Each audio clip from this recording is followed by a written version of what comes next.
known for the count, some of us, so I hope you all feel better today.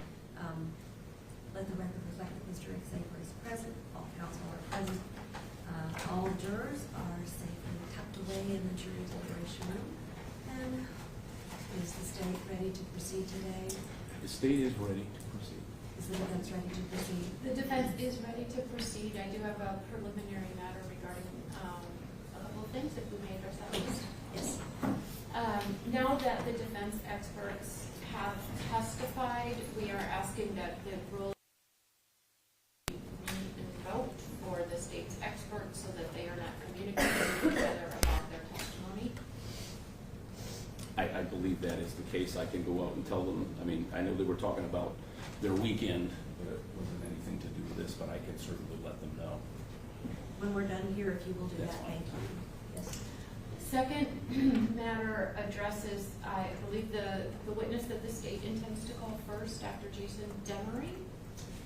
And based on the deposition that the defense conducted during I think it was the first or second week of trial of Dr. Demy, there were circumstances where he was not ready for his demo to be taken before we started, so we got that done.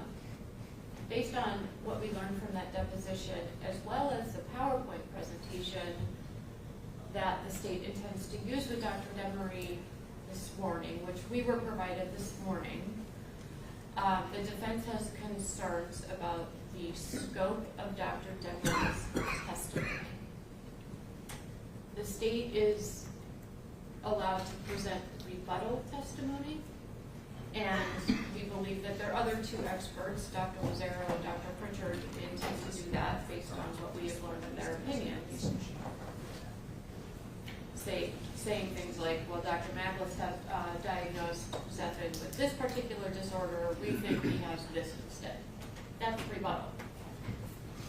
It's my understanding that what the state intends to do with Dr. Demy is to, Dr. Demy, who has not ever evaluated Mr. Xavier, is to present Dr. Demy's opinion about the things that Dr. Macklis did not testify to, that in his opinion he should have testified to. And this is improper rebuttal. This is not Dr. Demy saying, well, I have this different opinion of Mr. Xavier, based on my evaluation or my record review. I have a different opinion than Dr. Macklis. This is Dr. Demy saying, I think that the testimony that was presented was incomplete, that it leaves something out, that his methodologies in coming to his opinion were flawed, and that is an improper subject matter for rebuttal testimony. I presented two cases that speak to this. The first one is Carver v. Orange County, 444 Southern 2nd, 452. This is a 5th District Court of Appeal case from 1983. And in this case, as I've presented it to the court and counsel on page 2, as printed under headnote 3, the appellee's expert witness gave his opinion at the trial as to the appellant's expert's abilities, and the court says it's improper to impeach an expert witness by eliciting testimony from another expert witness when he thinks of that expert, and then cases are cited, and it goes on to say further, proper sense of professional delicacy precludes experts from giving evidence as to the merits of each other, allowing Miller to give his opinion as to Howell's ability constitutes clear error and mandates reversal. The second case is Network Publications, Inc. v. Bjorkman, B-J-O-R-K-M-A-N, 756 Southern 2nd, 1028. This is a 5th District case from 2000. And this on page 3, as printed in the left-hand column, the second paragraph from the bottom, the court says the rule recognizes that a trial should not be reduced to a debate regarding the ability credibility or reputation of an expert based on the perception of another expert. And then at the top of the next column, it goes on to talk about a case where it said that explaining that questions which seek to elicit an opinion of the witness as to the validity of the opinions expressed by the plaintiff's expert witnesses is improper. And I think that that is the type of testimony that the state is seeking to elicit, at least in part, from Dr. Demy. And so the defense is objecting to any such testimony that would do exactly what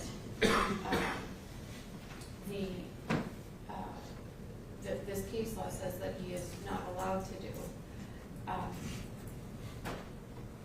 There is testing that occurred in this case by Dr. Sesta, and the majority of that was not touched on at all in the testimony of Dr. Maples. We touched briefly on the MMPI-3, and that was it. This is an expert testifying about another expert's testing, which brings confrontation issues into play. And really what this does is say, Dr. Maples in his testimony, lengthy testimony, we know that the state took issue with the length of the testimony to begin with by their questioning of Dr. Maples. The state is saying there are things that Dr. Maples knows about that he didn't testify about. With the implication being, jury, you should, of course, then not consider and give validity to what Dr. Maples said because of these other matters. Dr. Maples is not in charge of what testimony he presents to the jury. He's the expert. I'm the lawyer. I make the decisions as to what testimony Dr. Maples presents. So calling into question what Dr. Maples did not testify about calls my decision-making into question. And so if we follow this through, what we would request of the court, if Dr. Demy is allowed to give these opinions and talk about things, and in the PowerPoint, there's even pages from Dr. Maples' report that they would want to show to the jury. Dr. Maples' report is not in evidence. That is not something before the jury. If they're allowed to do this, the position that that puts us in is, and because the court has indicated, at least from our preliminary instruction, that the court is accepting the jury instruction that the burden of proof for mitigation is on the defendant, that puts us in a place where we need to ask for a rebuttal. We need to ask for Dr. Maples to come back in, and if he will watch all the testimony today, since the state's experts were allowed to watch our experts, they'll watch all the state's experts today, and we need to be allowed to present not only Dr. Maples in rebuttal, but me, because they're saying the testimony he presented was not complete, and that wasn't Dr. Maples' decision. That was my decision. So the position we're in is that I would have to become a witness to get on the stand and tell the jury why Dr. Maples didn't testify to certain things during his direct examination. And I don't think any of us want that to happen at this stage of the trial. I can't become a witness. I can't. I'm Mr. Xavier's lawyer. I'm not a witness in his case. But that is how the jury, that is what the jury would need in order to understand why this information wasn't presented. So Dr. Demy, all day long, can rebut what Dr. Maples said. If he has different opinions about things, that's fine. But to say, and Dr. Maples did not testify about this, look, here's his jury. He wrote a 67-page report, and here this is in his report, and you didn't get to hear about it, that's calling my decisions into play. And that's improper. It's denigration of the defense. It's denigrating to say they had this other information and they didn't give it to you. It's denigration to say that they intentionally left things out, that they're hiding stuff from you, and that's improper. And we know that denigration of the defense theory is improper. We know that, and we know that that's based on Mr. Xaver's constitutional right to a fair trial and effective assistance of counsel. May I have a moment? So, for all of those reasons, we would ask the court to limit Dr. Demery's testimony to true rebuttal, not allow him to testify as to his opinions about Dr. Macklis's opinions, Dr. Macklis's methodology, his credibility.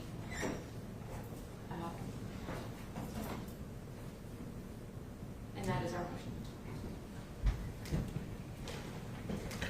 Judge, I think if the court looks at network publications versus Yorkman, which the defense has presented to the court this morning at 756 Southern 2nd, 1028, top of the note 2, an expert may properly explain his or her opinion as to an issue in controversy by outlining the claimed deficiencies in the opposing expert's methodology. It goes on to say, so long as the expert does not attack the opposing expert's ability, credibility, reputation, or competence. And of course, the other case that the defense gave to the court, it says it is improper to impeach an expert witness by eliciting from another expert witness what he thinks of that other expert. Judge, we're not going to denigrate anybody, but the state has a right to rebut what Dr. Macklis has put out in front of this jury. Last week, Dr. Macklis spent the better part of the day explaining how the testing that he did, the brief A and the MMPI that the jury heard about, showed that there was a problem with Mr. Xaver's executive functioning. Okay? Back, I think, in January, this court ordered Dr. Sesta to send the raw data to Dr. Demery so that he could review it. That would have been the same raw data that Dr. Macklis had. Dr. Demery looked at the raw data, and there are other tests, objective test findings, that show that there is no executive function deficit like Dr. Macklis has testified to. So, you know, this is something that's been ongoing, and it is no surprise. Now, the fact that Dr. Macklis didn't testify to that for some reason, that's fine. But the state has the ability to put rebuttal evidence in front of this jury who has already heard the defense's case to rebut it. No one's going to call anybody a name. No one's going to comment on Dr. Macklis being unprofessional or his credibility, his ability, his reputation, or his competence. Now, the jury can make a decision on that, because isn't that why we have people testify in cross-examination and all these things. So what the state is seeking to do is simply that, is to rebut Dr. Macklis's opinion in that regard. You know, this is information that the experts have. This is nothing new. Only reason we even have it is because the defense listed it and the court actually ordered it to be sent to Dr. Demery. You know, I think part of the objection is based on the assumptions that the state's going to come in and have Dr. Demery call people names and say someone didn't, was a bad doctor. None of that's going to happen. He is simply going to be asked, is there additional information that you were provided regarding Mr. Xaver's executive function, other testing? And he's going to say yes, and he's going to explain what it was and what it shows. And then that is the rebuttal part of what has been presented to the jury. As far as the slides that the state is intending on showing Dr. Demery, it's literally the same things about the MMPI and what's called the brief A that Dr. Demery and the defense put up in front of the jury. You know, it's not evidence, it's demonstrative, but it goes to just kind of orient the jury back to what we're talking about in rebuttal, as opposed to it just being from memory. You remember seeing these slides, you reviewed these slides, blah, blah, blah, and then Dr. Demery will comment on those. So everything the state is doing is just pure rebuttal. I disagree that the defense lawyer needs to become a witness in a case, and I think that is a I don't know, it seems like that's a way to try to force a mistrial or something. I don't know based on what the defense said. But, you know, we all make decisions on what evidence we put in. If I have gunshot residue evidence that was never tested and I don't put it in, the defense can get up and talk about why didn't the state put in the gunshot residue evidence. I can't say, well, they're not allowed to talk about that because I didn't put it in. So it's pure rebuttal, Judge. The cases that the defense cite, I'm going to agree with them, but we're not going to do that. That's not the purpose of it. We're not going to denigrate Dr. Mathis. We're not going to denigrate the defense. We're going to point out other information that perhaps either does not support what Dr. Mathis says, which is rebuttal, or, and that's essentially it. So like again, I don't really understand the defense's objection. This is what you do in the trial. Anything else in your file?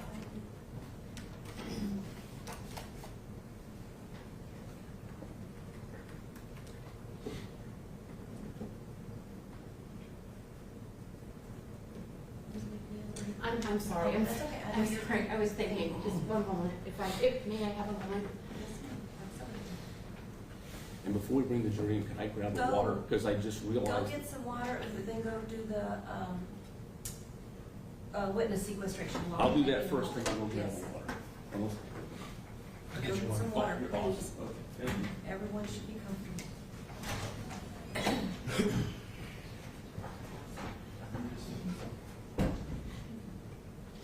I see what you're saying.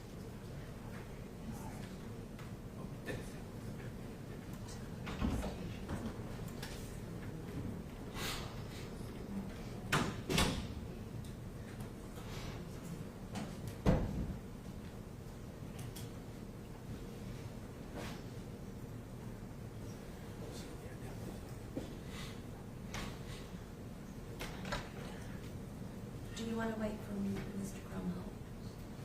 And did you go get your water? He got it for me, Oh, so I could multitask without actually being present. are you ready then to proceed? Yes, yes. Okay, go ahead, Ms. Minnie.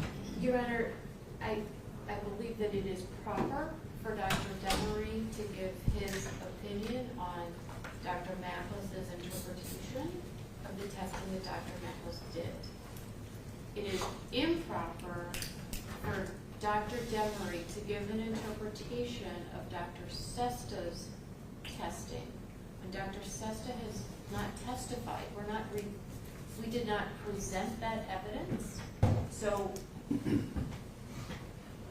presenting evidence of Dr. Sesta's and what Dr. Demy disagrees with or doesn't disagree with, that's not before the jury. So it would be improper to try to rebut something that isn't in front of the jury. And Dr. Sesta's testing is not in front of the jury, except for a brief mention of the MMPI. So the MMPI, yes, I believe that that is something that is proper because Dr. Mathis testified about it. But anything else is not in front of the jury, so there's nothing to rebut there. That's all. And I renew my position. You know, if it exists and it was provided to the state, and the MMPI is actually part of Dr. Sesta's data. That is his MMPI, and that was not only testified to, but we saw it up on the screen. But there is additional information that the state would like to elicit that it was provided by court order. If the state shouldn't have had it, the court would probably not have granted the order to have Dr. Sesta send that information to Dr. Demy. And here we are, the witness is being called, and apparently this is objectionable to the defense. So I think the state is doing its job by putting on rebuttal evidence, and we do not intend to denigrate anybody. We're simply going to ask if there's additional information that Dr. Demy was able to look at and present that information, and then the jury can consider that along with the other evidence. It's rebuttal, Judge. With regard to the objection to testimony of Dr. Demy, as long as the state complies with the cases, Carver and the network publications, which the state has already indicated they're familiar with, that there is no denigration, which doesn't sound like there's going to be, and then there is no attacking of an expert's ability, credibility, reputation, or competence. Certainly, Dr. Demy can testify to the information that the state has indicated course, that allows the defense to object should the state stray away from that and get into the areas that the defense is worried about with regard to a denigration of Dr. Macklis or calling into question his professionalism, his ability, credibility, reputation, or competence. But it doesn't sound like what the state is intending to introduce would in any way address Dr. Macklis's testimony improperly. This does appear to be true rebuttal. With regard to as well, anything else? I'm sorry. I do want to make sure that we get to the argument you all made on Friday as it relates to Dr. Lazaro's testimony and your objections to that. I wanted to give you an oral ruling. I don't have a written one yet on the PCLR, but I don't know if that derailed your thinking. Will the court be allowing me to put on Sir rebuttal to respond to what Dr. Demy has to say about Dr. Macklis? What is the state's position with regard to Sir? That is within the discretion of the court, Judge. I think it may be premature at this point until the court has the ability to see what happens, and I think the court will be in a better position to make that decision. It has happened in my life. It's not that common. Again, the defense puts on their case and we rebut it. There's a Sir rebuttal, so it's kind of like when you do a redirect and then a recross and a redirect. So, in that regard, the state has some hesitation, but I think at this point it's not ripe until the court can actually hear what happens. So I'm going to reserve on that. I'm going to reserve on that. I'm going to reserve on your request. Okay? Anything else? 2 minutes before we adjourn. Oh, absolutely. But let me get to the Dr. Lazaro. I have read and reviewed the Fletcher versus State case, and as long as the state does not stray away from the findings in the Fletcher case, I think it is appropriate for Dr. Lazaro to be able to, I believe the words are the way Dr. Pritchard did, the statements did not constitute proper non-statutory aggravation. The state is intending to use the PCLR as a fourth opinion, if you will. I think that's what you used on why Mr. Xavier behaved the way he did as a behavioral issue, that there is not going to be testimony that Mr. Xavier is a psychopath, or that and I did not gather from the argument that there was going to be any sort of future dangerousness application, which will not be allowed. Correct. However, I believe that it was as a reference to the test itself. The test was performed on Fletcher in that case, and there was no testimony as to the psychopathic traits Fletcher exhibited. As long as you stay within the confines of the Fletcher case, she will be permitted to testify. If that helps you, if you need more definitive direction from the court, I am continuing to work on that in the background, but I think that allows you to say she administered the test, she figured that her analysis is the antisocial personality disorder, and I'm presuming that this is being used to more specifically identify what types of antisocial personality disorder traits she is relying on. Right, there's a scale. And they're just like with juror selection, where some people don't believe in the death penalty and some people want it 100%. There is a scale of antisocial personality disorder. There's a very minor end and then there's a very severe end. And psychopathy is on the more severe end. And it's really a subset or a subcategory within antisocial personality disorder. But the scale doesn't go from 1 to 10. They use different terms, and that happens to be the 10 or the 9.5 or whatever it is on that particular scale. So that's why clinically to talk about it without being able to say, it's psychopathy, which is what the term is. Yes, calling someone a psychopath, I agree. We're not going to do that. and we're not going to talk about future danger, but that's the context in which it's being used. And before Dr. Lazaro testifies, we can probably address this again just in case the court has any other thoughts, because I certainly want to stay within the parameters of Fletcher, and I intend to do so, but if the court has any other concerns, we can address those at that time. I think I need to understand. So when the court says there will be no testimony as to Mr. Xaver's psychopathic traits, does that mean that for each of the 20 questions and her rating of 0, 1, or 2 is not going to be allowed? I gathered, and correct me if I'm wrong, I didn't understand if you were citing Fletcher to say that was how far you were going to go, the way Dr. Pritchard testified. Well, there are criteria, and some of the criteria for psychopathy does talk about future danger, and that we would not bring that out, and we would probably keep that very generalized. I'm anticipating the defense would not then go into that specifically because, again, I will say this on the record, we're trying to be very conservative about that, and we don't want to go into things that would violate the principles of Fletcher. So there are some things within the diagnosis that we won't be talking about because it does kind of go into those areas, and that's fine. We understand that. I've had a long talk with Dr. Lazaro about that. But again, you don't need to go through every single thing. You can talk about it in general to give the jury an understanding of where this antisocial personality disorder falls on the scale. Here's the problem with that. It's 20 questions. Each question gets rated a 0, a 1, or a 2. And Dr. Lazaro's final score for Mr. Xaver is a 31. We are not able to challenge that. We are not able to challenge her final number of getting to 31 and putting that, having Mr. Xaver be placed in the category that places him in, if we are not able to challenge each of the criteria.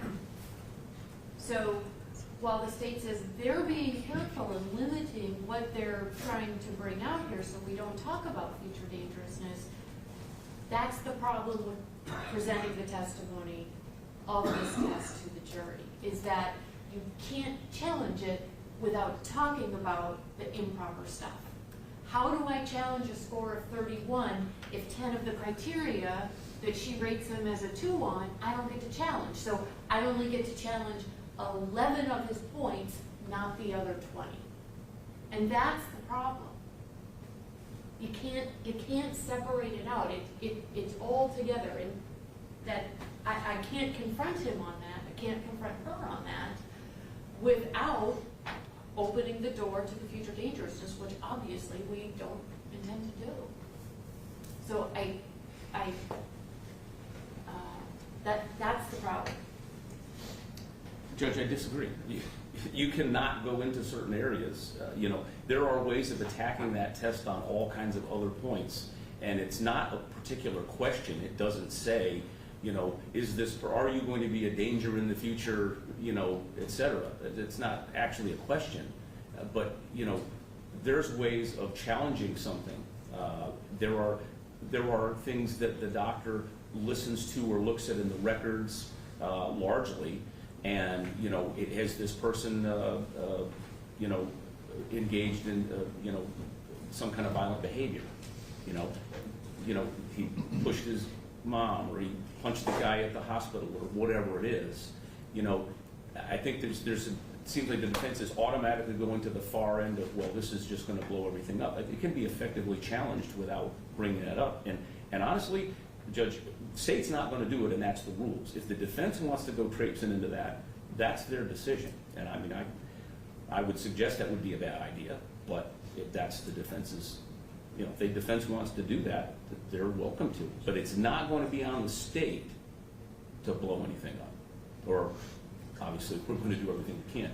But the defense, defense can do what they think they need to do. But that's, again, so we talked this morning about decisions and what decisions we are going to make tactically and whatnot, strategically. That's a decision they have to make. But I don't think that affects the court's ruling on this matter. That it reflects whatever they want to do as far as their strategy. comes down to is forcing us to choose between constitutional rights. And the court knows that that is an improper decision for us to have to be in, decision place for us to have to be in. I have to choose between confronting and having Mr. Xavier exercise his right of confrontation of the witnesses and challenging the evidence versus his right to a fair trial, his constitutional right to a fair trial, and not having the jury consider improper evidence, which is the future dangerousness. So that's what this comes down to, having to choose between constitutional rights. And that is not a choice he should have to make. The Supreme Court resolved that in Fletcher and determined that Dr. Pritchard's testimony was appropriate within certain parameters, and those are the same parameters. The Supreme Court parameters are what I'm putting on the state with regard to their witness. So that's as long as that's what I understand that y'all are planning to do, and you're going to stay within what the court is reviewing in Fletcher. I'm just looking at it. I'm sorry, I'm not looking at y'all, but I'm looking at the case.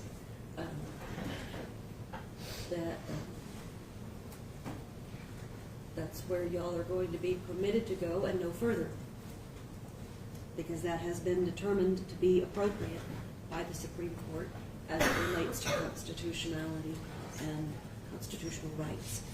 Those are the court's orders with regard to that. Now, is there anything else we need to take care of before we bring our jury in? And we're going to take our break. Absolutely. Is there anything else?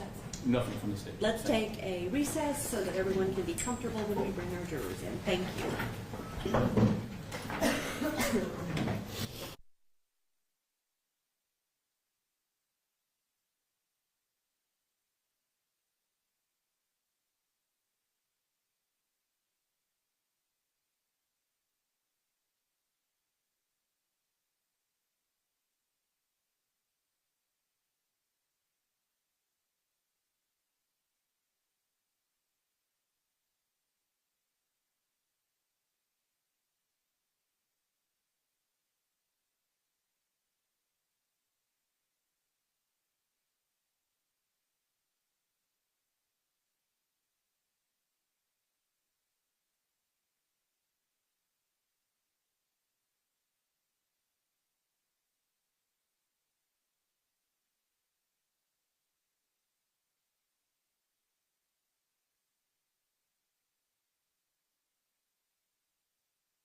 They're ready. Our jurors are ready to come in.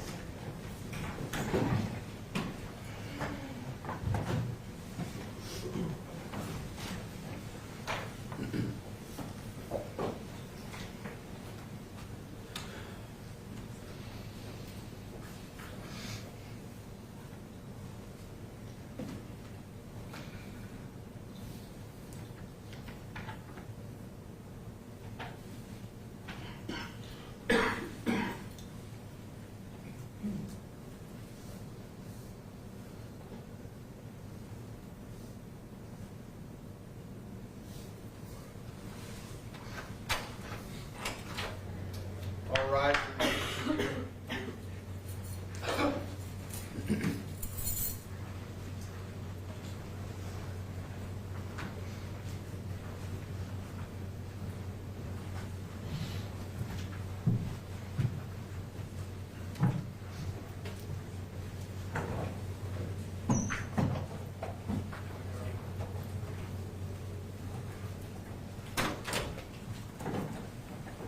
May be seated. Good morning, members of the jury. Good morning. I hope you had a good weekend. Has anyone attempted to approach you or speak with you, or have you learned anything about this case between the time we separated on Friday afternoon and got back together this morning? No. Steve, you may call your next witness. Jason Demy.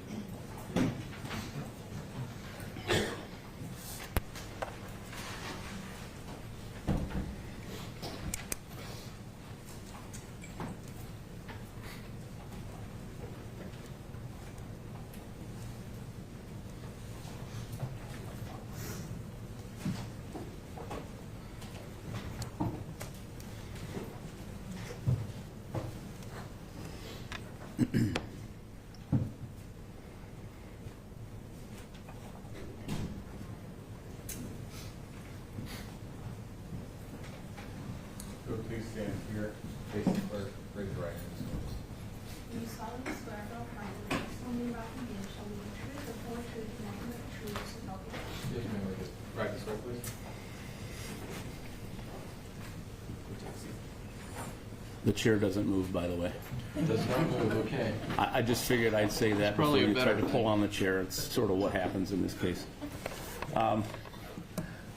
Would you please tell the jury your name? Sure, my name is Jason Demery. And if you'd spell your last name for the court reporter. Sure, D-E-M-E-R-Y. And please tell us what you do for a living. I'm a state of Florida licensed psychologist and board certified neuropsychologist. All right. What is a neuropsychologist? A neuropsychologist is we're typically trained as a clinical psychologist first, but we receive additional specialty training in the area of brain dysfunction or brain diseases and the subsequent problems in thinking, in emotion, and behavior that accompany these types of injuries or disabilities, things like Alzheimer's disease, traumatic brain injury, concussion, stroke, these sorts of problems. Okay, so what I understand is that has to do with how a person's brain would function no matter what the origin of the problem is. Correct. We're experts in brain functioning from a human behavior standpoint. All right.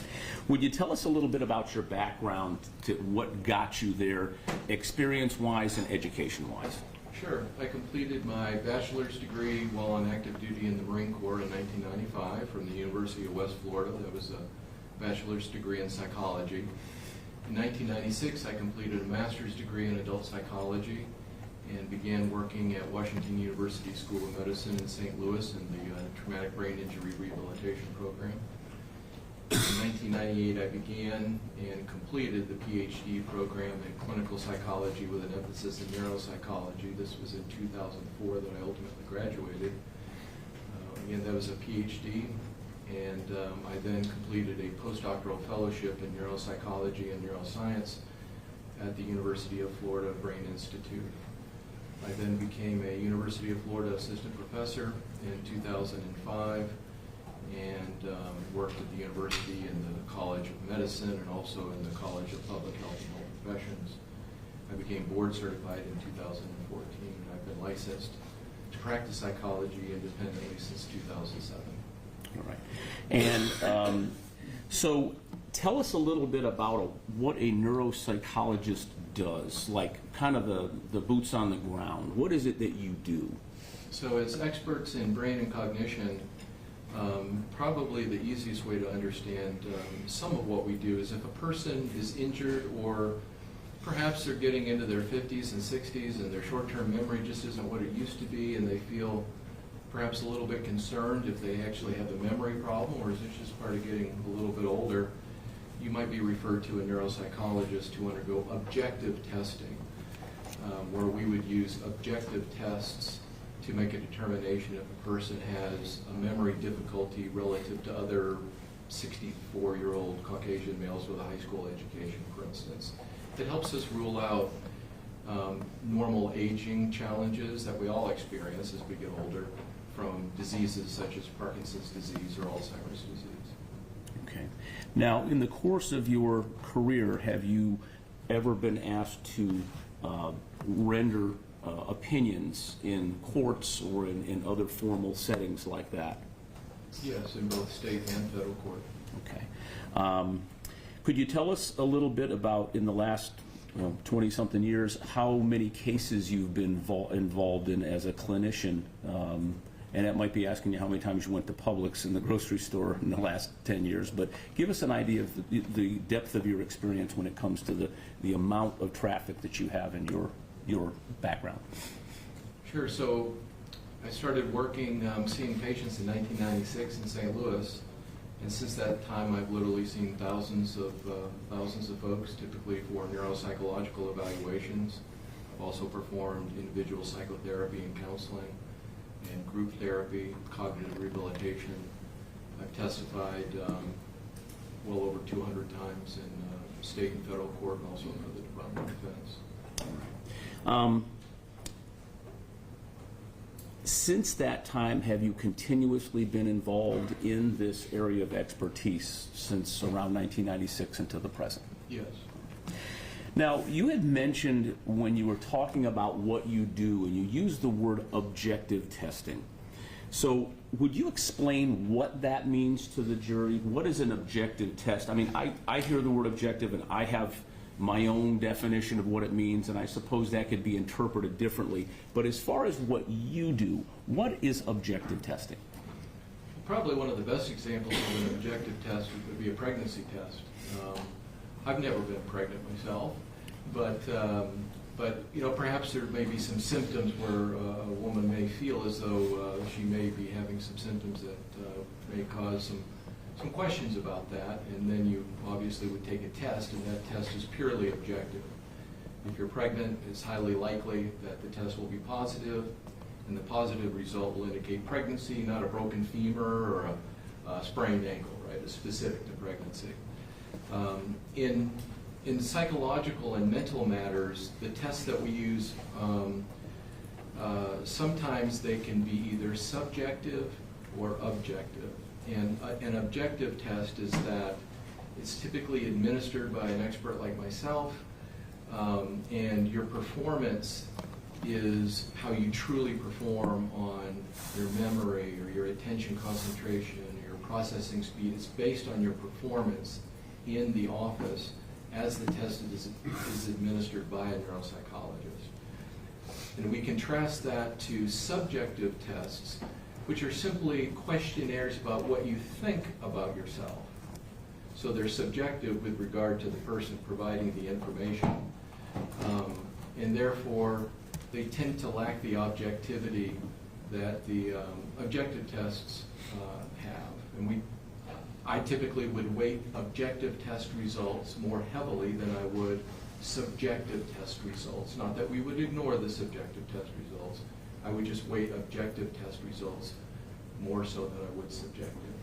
Well, let me ask you this, doctor. If objective test results are something you would rely on, but you maybe more heavily, so why do you have subjective tests? What would be the purpose of having both kinds? Well, you may use a subjective test as a screener, like does this person believe that they have depression, or do they believe that they struggle with their short-term memory? You might want to give them a memory questionnaire to get an idea what they think about their own memory. but oftentimes we see a distinction between what people believe their memory is like, or sometimes folks think they're quite smart, and they tend to overestimate what their actual IQ is compared to an objective IQ test. Okay. So there is some utility in using a subjective test, but I certainly wouldn't weight subjectively obtained data more heavily than objectively obtained neuropsychological data. All right. I want to focus now for a second on some things that the jury has heard, and there is something up here that they've heard about called an MMPI-3. So first of all, could you just tell the jury what this is? What it says here, testing. So is this a test? Yes. So tell the jury what an MMPI-3 is. Sure. So the MMPI-3 is the Minnesota Multiphasic Personality Inventory, 3rd edition. This is the most recent edition of probably the most commonly used psychological test in clinical psychology. Not so much in neuropsychology, but in clinical psychology. And this is a 335-item true-false test that a person is administered by a psychologist typically. And these are true-false questions where the person who's being examined is answering the questions as they see themselves. So it is subjective in that the person completing the test is only giving you what their perception is of themselves. Okay. And what is the purpose of, or what does some psychologist who is administering this test, what are they finding out from a test like this? So this is a gold standard test to determine if a person is currently anxious or depressed. It'll also reflect personality indicators. Are they antisocial? Do they have dependent personality characteristics and features? Are they asocial? A whole host of different characterological traits can be derived from this test. We heard a phrase called executive function from a couple of witnesses that testified. Does this test, MMPI 3rd edition, does this test a person's executive function? No. Okay.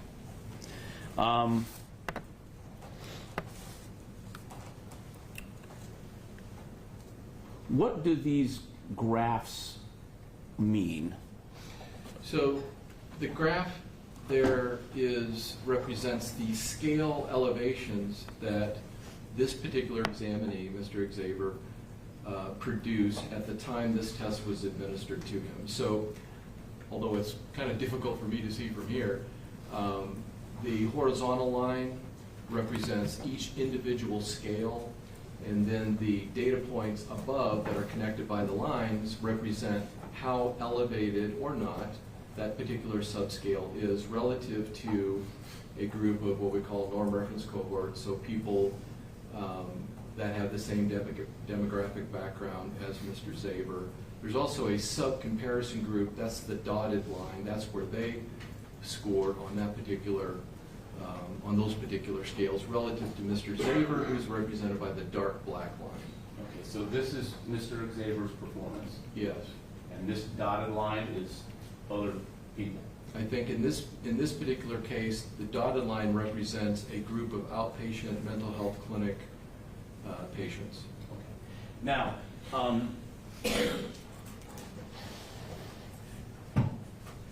my understanding is that, well, forget about my understanding. Is there any, looking through some of these charts, is there anything that stood out to you as far as Mr. Xaver's feeling about his own impulsivity or anything of that nature that these tests might have shown? Yes. Could you tell the folks in the jury a little bit about that? Sure. Well, first of all, there are indications of anxiety and depression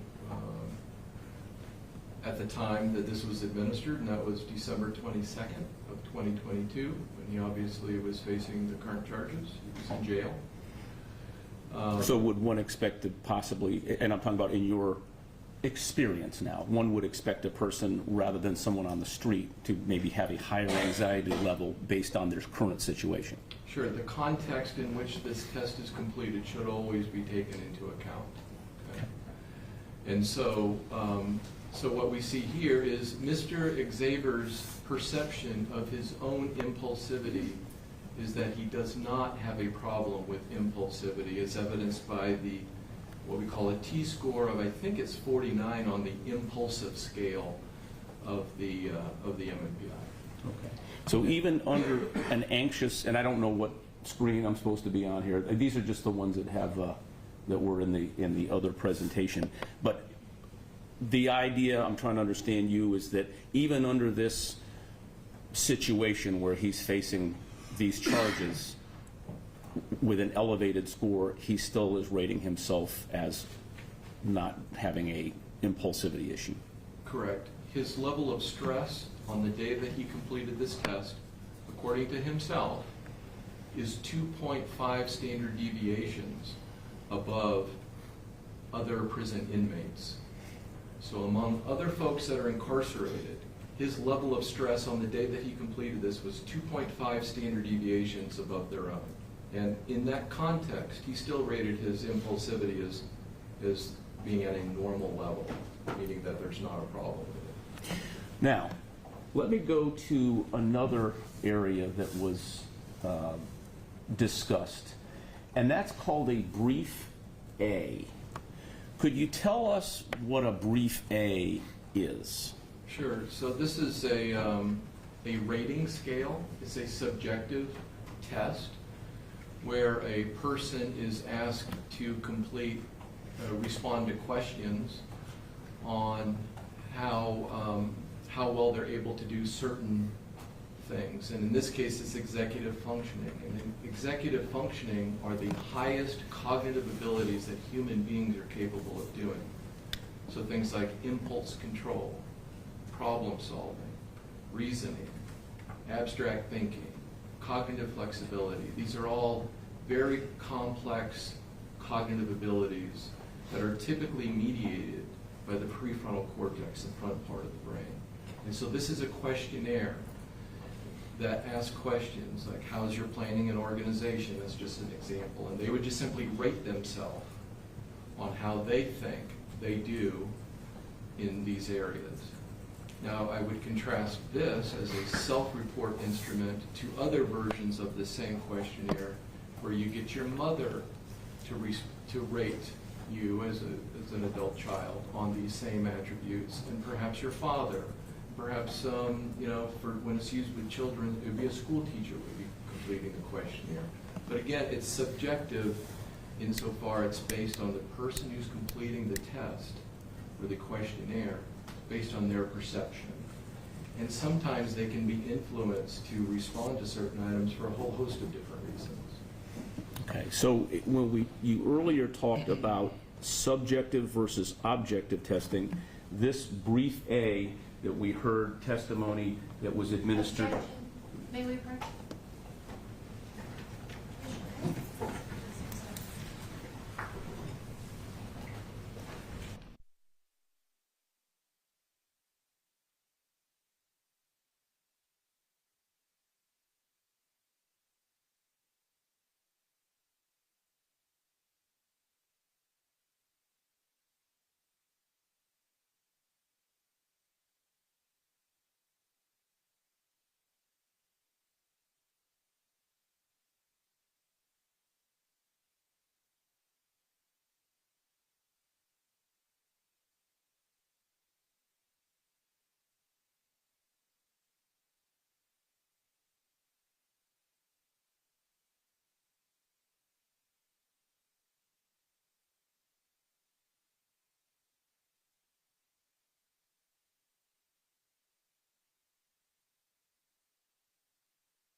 this is the adult form.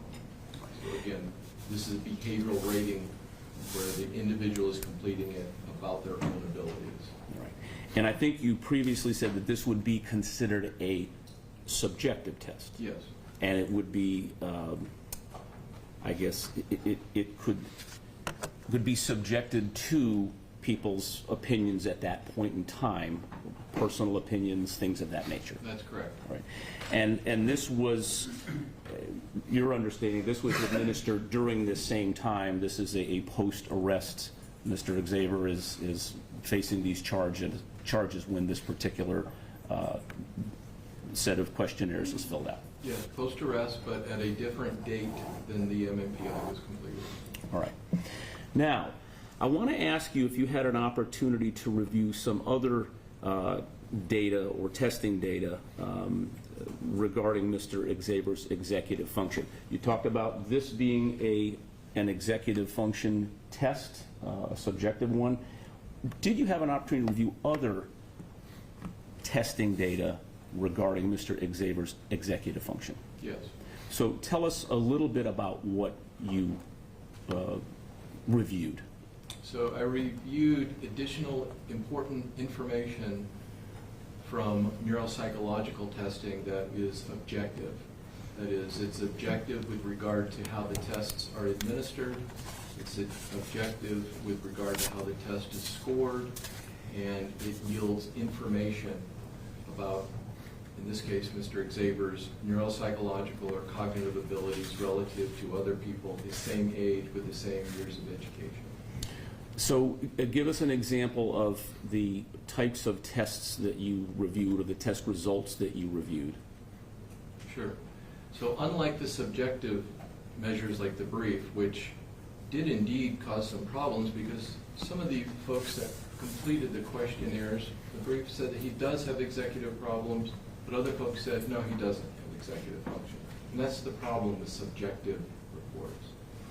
For the objective tests, what I saw in the neuropsychological test battery was a whole host of different measures, again, that were performed by a neuropsychologist. Okay. And were the results of those, what was the results of those tests as it relates to Mr. Xavier's executive function? There was not an impaired score at all. All of the tests were either in the low average, average, or high average range on the objective test measures. And especially on one particular test that measures inhibitory control, similar to that impulsivity scale on the MMPI, that test was scored and it was performed entirely normally. Now, based on that testing, the data that you've reviewed, that you've just discussed, and again, based on the testing data, I think you indicated that his scores were in the normal range, some a little above, some a little below, but they were, I'm sorry, normal, average range. And that's what that testing revealed to you? Yes, and it's you know, not everybody's going to get the exact same score on every single test, but so we generally have trends. Sometimes we'll have weaknesses here, weaknesses there, strengths here, strengths there. But all of his executive functioning measures were performed in the non-impaired range. Again, that's low average to high average range across the board. This is across multiple objective tests.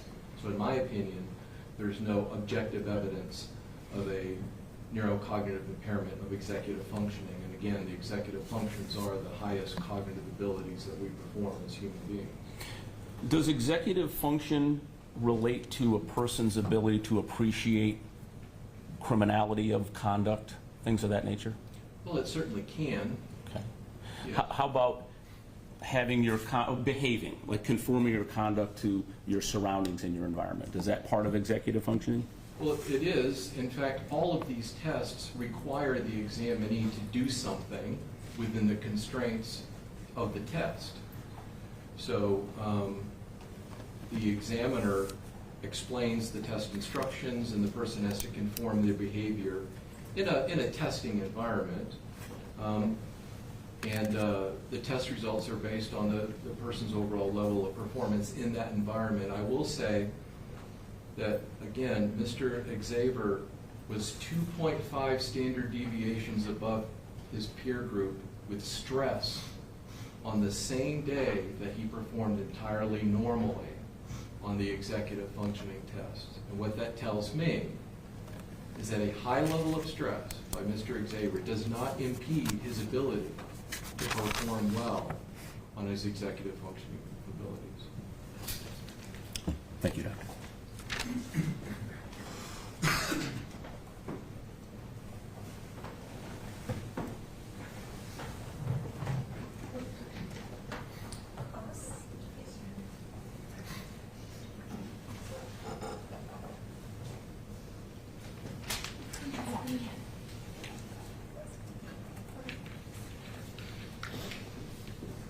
Good morning, Doctor. Good morning. Have you evaluated Mr. Xavier? No. You haven't sat down face to face with him and talked with him? No. Okay. Have you spoken to Zephin's mom, Misty? No, ma'am. Have you spoken to Zephin's father, Josh? No, ma'am. How about his aunt, Stacy? No. Any teachers? No. Any daycare providers? Negative. Any family friends? No. Okay. Have you spoken to anyone other than the state attorney about Mr. Xavier? No.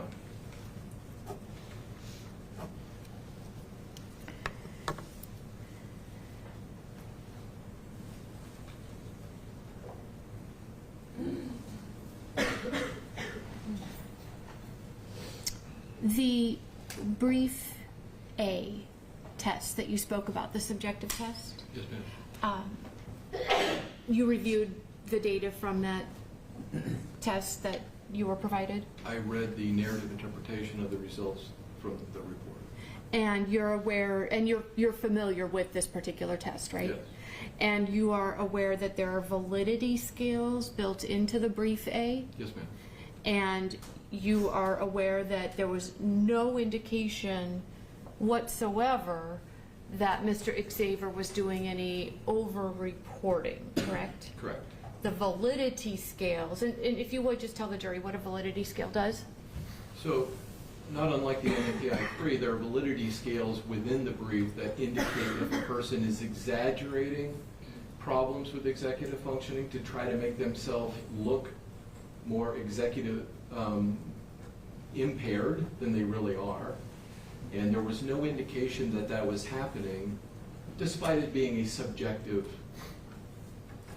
measure of his executive abilities. He wasn't intentionally feigning executive dysfunction, according to the validity scales. And feigning, another word for that might be faking. I know it's not the correct word, but he's not trying to make himself look worse than what he is.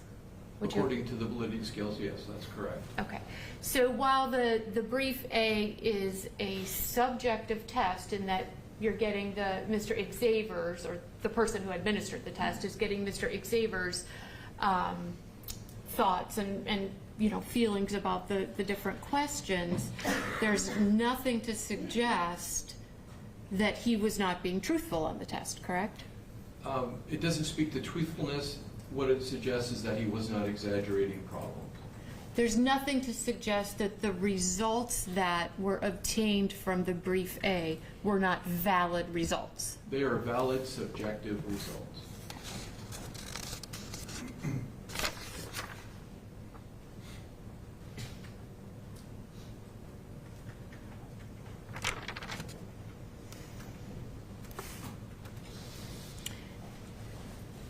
The level of stress that Mr. Xavier was experiencing when he performed these various tests that we're talking about, he was incarcerated, correct? Yes, ma'am. Facing this trial, Correct. the death penalty. Yes? Yes. And his level of stress indicated that he was 2.5 times higher than others in his peer group? It's actually 2.5 standard deviations above other inmates. So that's an elevated level of stress. Very much so, yes.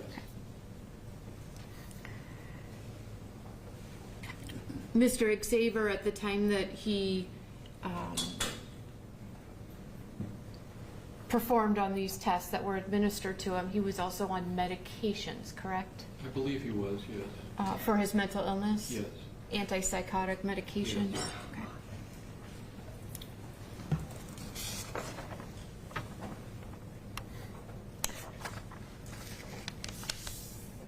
May I have one moment, Your Honor?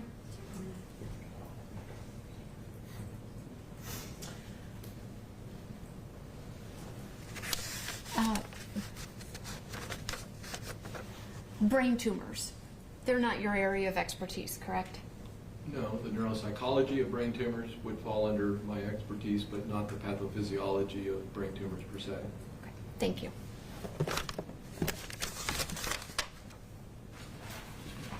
Just as a synopsis, doctor, the brief A subjective test that was administered to Mr. Xavier and his family members, demonstrated some level of impairment? Well, it depends who was completing the questionnaire. That's the problem with the subjective report. Some folks said, yes, there's impairment. Other folks said no. So Okay. it's like, what are you left with? That's why we do the objective testing.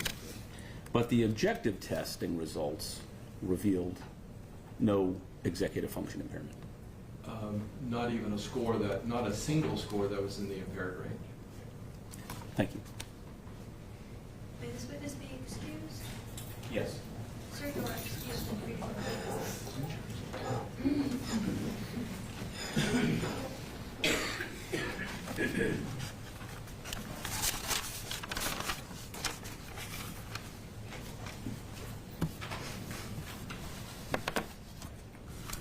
Greg Pritchard.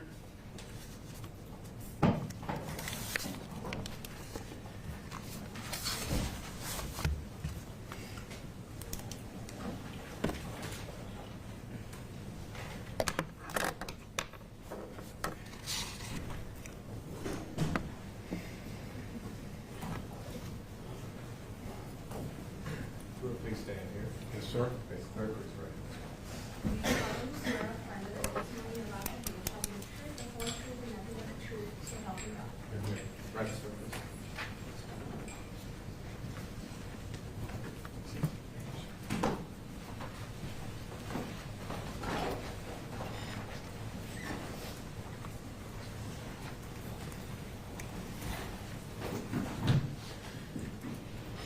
Good morning again. Good morning, sir. Would you please state your name for the record? Yes, my name is Greg. Last name is Pritchard, P-R-I-C-H-A-R-D. Okay, and we've seen you here before. Yes, you have. All right.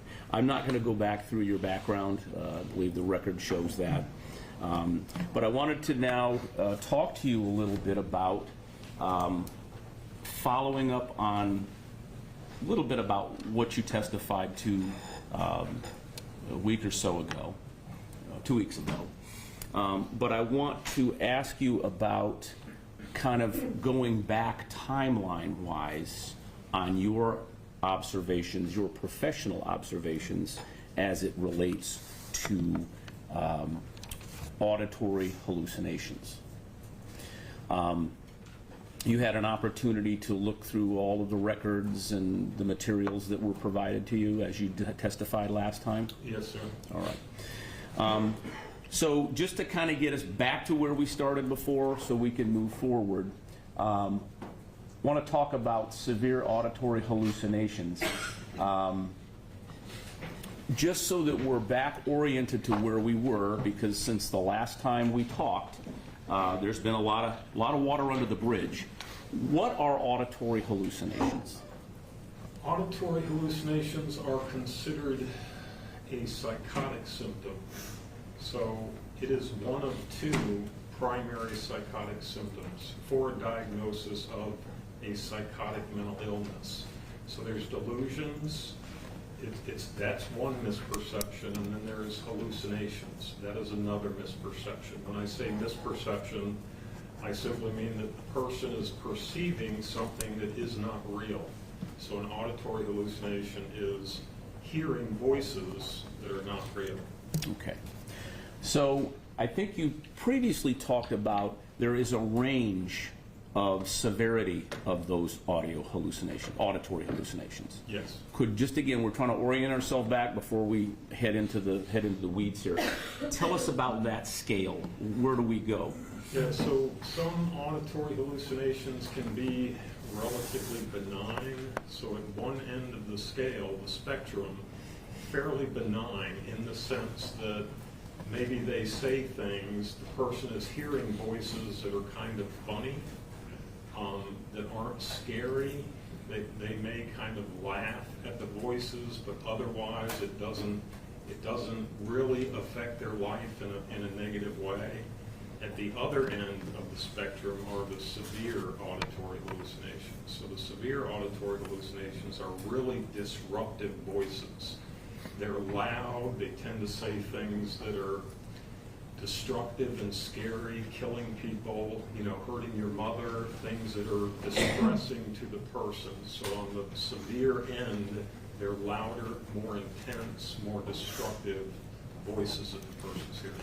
And I think you previously testified, but again, to get us back to kind of where we were, do these severe auditory hallucinations come with other identifiers, either behavioral or emotional, that would be apparent to an individual observing a person under that degree of stress? Yeah, when you're observing somebody with auditory hallucinations, part of the clinical task is to observe and see if we see behaviors or emotions that are consistent with what the person is reporting to us in terms of the auditory hallucinations they are experiencing. So the hallucinatory experience for a person with those symptoms includes behavioral manifestations, things that you can see in their behavior, as well as emotional manifestations. So, for example, if they're frightening, intense, screaming, scary auditory hallucinations, the individual experiences emotionally a lot of fear and distress and maybe agitation that you can identify as a clinician. Behaviorally, if they're hearing those intense auditory hallucinations, a lot of times they'll get distracted, distressed, confused, scared, and you'll also see that in the behavior. You'll see that kind of distress in the individual who's experiencing it. Now, you mentioned that a clinician can see.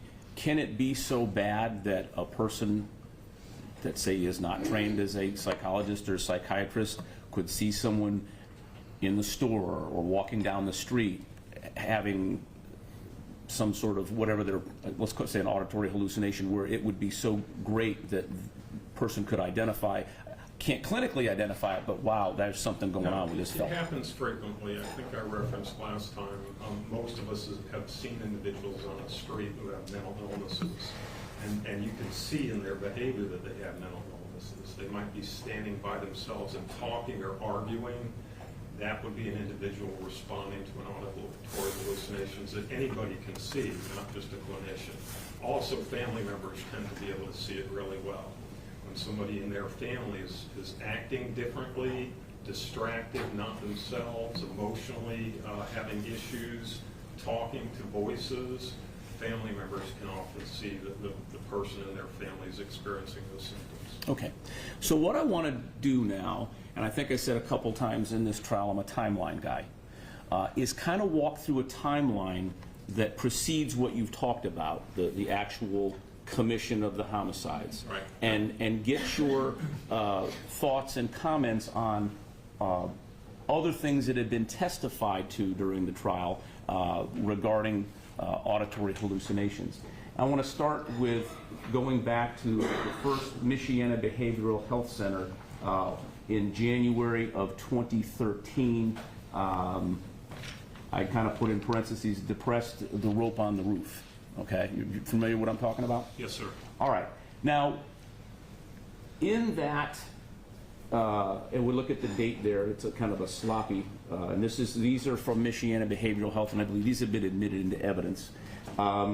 we see 112, 118, I'm not sure what the date is in there, but it's the time period of Michiana Behavioral Health, is that correct? Yes, that's that first admission to Michiana, which would have been January of 2013, after he was on the roof with a rope and called the suicide hotline. All right. So, and I've tried to highlight it, but what is significant about that to you, if anything, as it concerns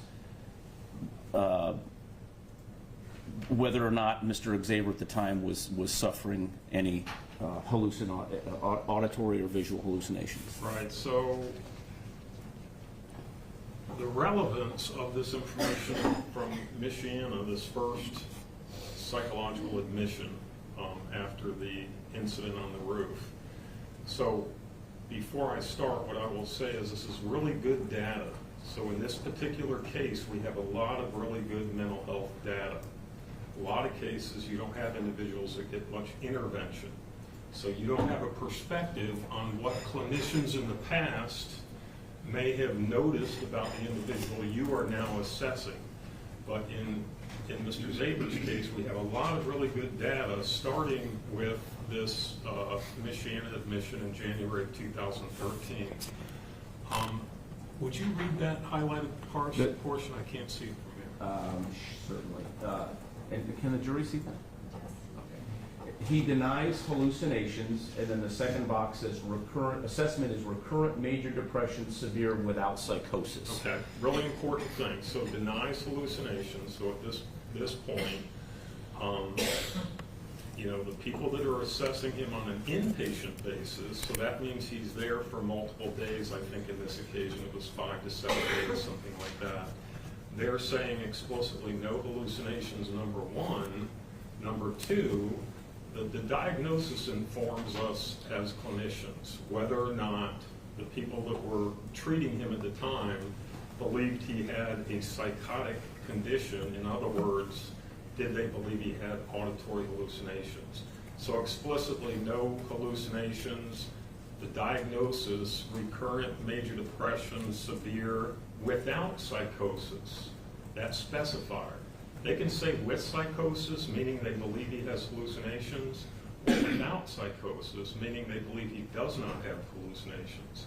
So in this instance, the first admission, after they treated him for close to a week, their diagnosis indicated that major depression without psychosis, so he did not have auditory hallucinations. Now, the one sentence up there says he denies hallucinations. Do they actually ask you, do you have hallucinations, or is that just something that the clinicians or the nurses are looking at? Well, both. They do ask. We do a mental status examination always, every individual client we have. And in that mental status examination, do you hear voices? Do you see things? So we do ask the individual. Sometimes they will tell us they are experiencing them, and we have to use the observations, the behavioral observations, the emotional observations, and how did the person behave over the course of the time you saw them, in this case 5 to 7 days. So they may say they have hallucinations, but the behavioral and emotional indications are they don't. Conversely, they may say, no, I don't experience auditory hallucinations, but you as a clinician, you observe the behaviors and the emotions that strongly suggest they are experiencing auditory hallucinations, but aren't willing to tell you. So it's both. We ask them. Don't necessarily take it at face value, do the observations and make some assessment of behavior and emotions, and essentially over time, after we're finished seeing the person, when he's done at Michiana on this occasion, we make the final diagnosis. Okay, so there is actually someone who stands there and says, hey, do you hear hallucinations or do you see hallucinations? That actually is brought out to the person. Always. Okay. Yeah. And then the discharge summary, can you see that, or is that far away? Yeah. It says recurrent major depression, severe without psychosis. That's the same diagnosis, so yeah, that's the same conclusion after that one admission, that without psychosis, no hallucinations. Right. So now we go to after that incident, again, chronologically, Dr. Strasberg, the neurologist, for neuropsychological testing, normal MRI, normal EEG. Correct. Nothing that you saw in the records that would indicate that there was any sort of hallucinations, auditory hallucinations. No. All right. Now, again, we're kind of going chronologically. Now it's June of 13. So we're in the hospital in February. We have some evaluations neurologically in March, and now there's the Bowen Center. Also, there's Dr. O'Connell's records. I mean, not Dr. O'Connell, Mr. O'Connell. Patrick O'Connell. Patrick O'Connell's Right. records. And then if we look at this Bowen Center on 6/6/13, the highlighted area, oh, you can't read it? I can, sorry. Okay. That states last September he might have had a concussion as he plays football. However, there was no concrete injury reported. Zephyr also states he did have intermittent suicidal ideation in the past, however, never made suicidal attempts. And then at the bottom, non-compliant with medication and non-compliant with instructions. Now, obviously, it appears that there's been some sort of conversations with Zephyr about this process going on. Does that appear that there's any kind of mention or anything about having auditory hallucinations? Would that have been noted? Certainly. I mean, if it was clinically significant, and certainly auditory hallucinations would be clinically significant, it would have been noted in the notes. So that's Michiana, no hallucinations, Bowen Center, no hallucinations mentioned. And then if we go to that's the first page of the Bowen Center, June 6th of 2013. The last page, or the summary, I guess, it says content of thought. There is no evidence of suicidal or homicidal ideations, delusions, or auditory and visual hallucinations. Explicit, no evidence of auditory hallucinations along with the other things, but specific to auditory hallucinations, no indication from Bowen Center that there were those symptoms. So now we've moved up to June of 2013. Right. This is Bowen Center, August 29th of 2013. And the last page of that date. Yes, sir. The hallucinations, no hallucinations, and then delusions, no delusions. So again, explicitly assessed, like always, and the data from Bowen indicates no hallucinations at that time. Now we're into August of 2013.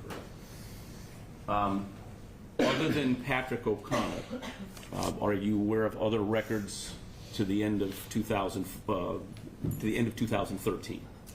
Well, actually, the end of 2012 was at Caldwell Psychological Services. Right. So after he had a concussion, he went to Caldwell. No diagnosis of a psychotic condition then. Cognitive disorder in OS, meaning felt like there were some residual things with the concussion. And then I believe ADHD, and that was in late 2012. And of course, Patrick O'Connell started seeing him for therapy in late 2012 as well, and no mention of auditory hallucinations. I think it was Stillson, too, that saw him. Okay. Dr. Stillson, and Dr. Stillson actually diagnosed him with major depression, not a psychotic mental illness. So now we're in 2013, and we have Michiana Behavioral Health Center in February. This is the school dream. Correct. Okay, you're familiar with that? Yes.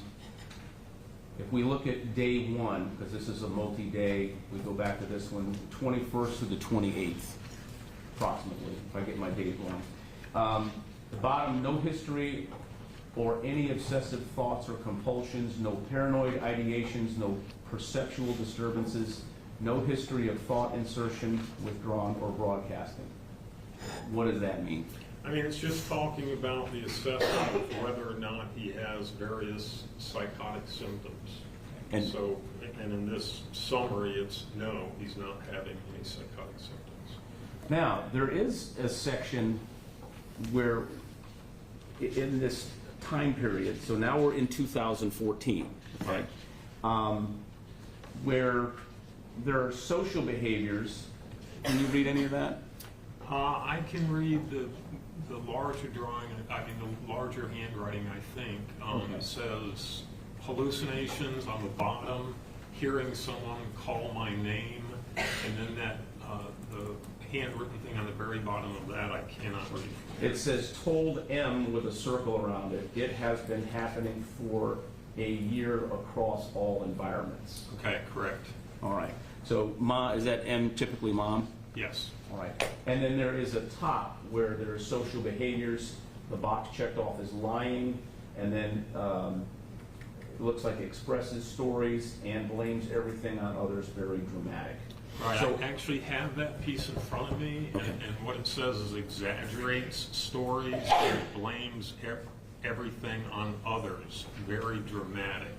So yeah, that was an indication from clinicians, sounds like in concert with discussion with mom, that the assessment essentially was, sometimes he's not very honest. He exaggerates, blames other people, and kind of dramatic in the things that he self-reports. now, but right under that, we have thought content, Right, hallucinations, audio. right. What is your sort of evaluation of that as someone who has operated in this kind of forum before? Well, again, what I just spoke to, the top portion in that red box was indication that he's not very honest some of the time and very dramatic some of the time. Now that bottom part, hallucinations, audio, hearing someone call my name. Okay, so that's a really important self-report, hearing someone call my name. If I have somebody tell me they're experiencing auditory hallucinations and I ask them, tell me what they're saying to you. And if they say, I hear a voice calling my name, it's going to be an immediate red flag. That's not what usual auditory hallucinations usually do, somebody calling my name. We see that a lot with people who are not being honest about the auditory hallucination experience, somebody calling my name. So that actually, even though it says on there, someone calling my name, as someone who's done this for many years, that's a red flag. It's an absolute red flag. It's kind of like if somebody says, I see little green men, red flag. It's probably not real. Somebody says, I'm hearing somebody call my name, again, not the way auditory hallucinations usually are, so it would be immediate red flag. So let's look at day 2 of that. 16 years old. I don't know if you have the page or you can read that from there. I'm guessing you can't. I cannot read it from there. I'm looking for the page. I'm not sure that I have it. If you want to just read those highlighted areas. Sure, and this is dated February 22nd of 2014. He claimed to hear voices as the first box. And then underneath it says patient OXS. Okay, I've got it, Mr. Johnson, right in front of me now. Okay. So it's patient OX3 means oriented times 3. It just means he knows who he is, where he is, and what date it is. Oriented times 3. No indications of distorted perceptual processes or psychotic thinking are evident. Now, how does the bottom sentence and the top sentence, he claimed to hear voices, how do those resolve?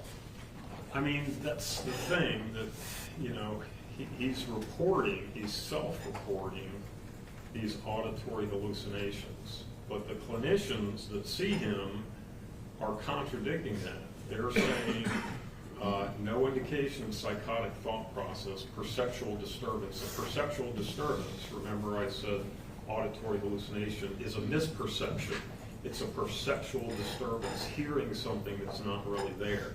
So the clinician, in spite of what Mr. Zaber is self-reporting, the clinician is saying it is not evident that these psychotic symptoms are present.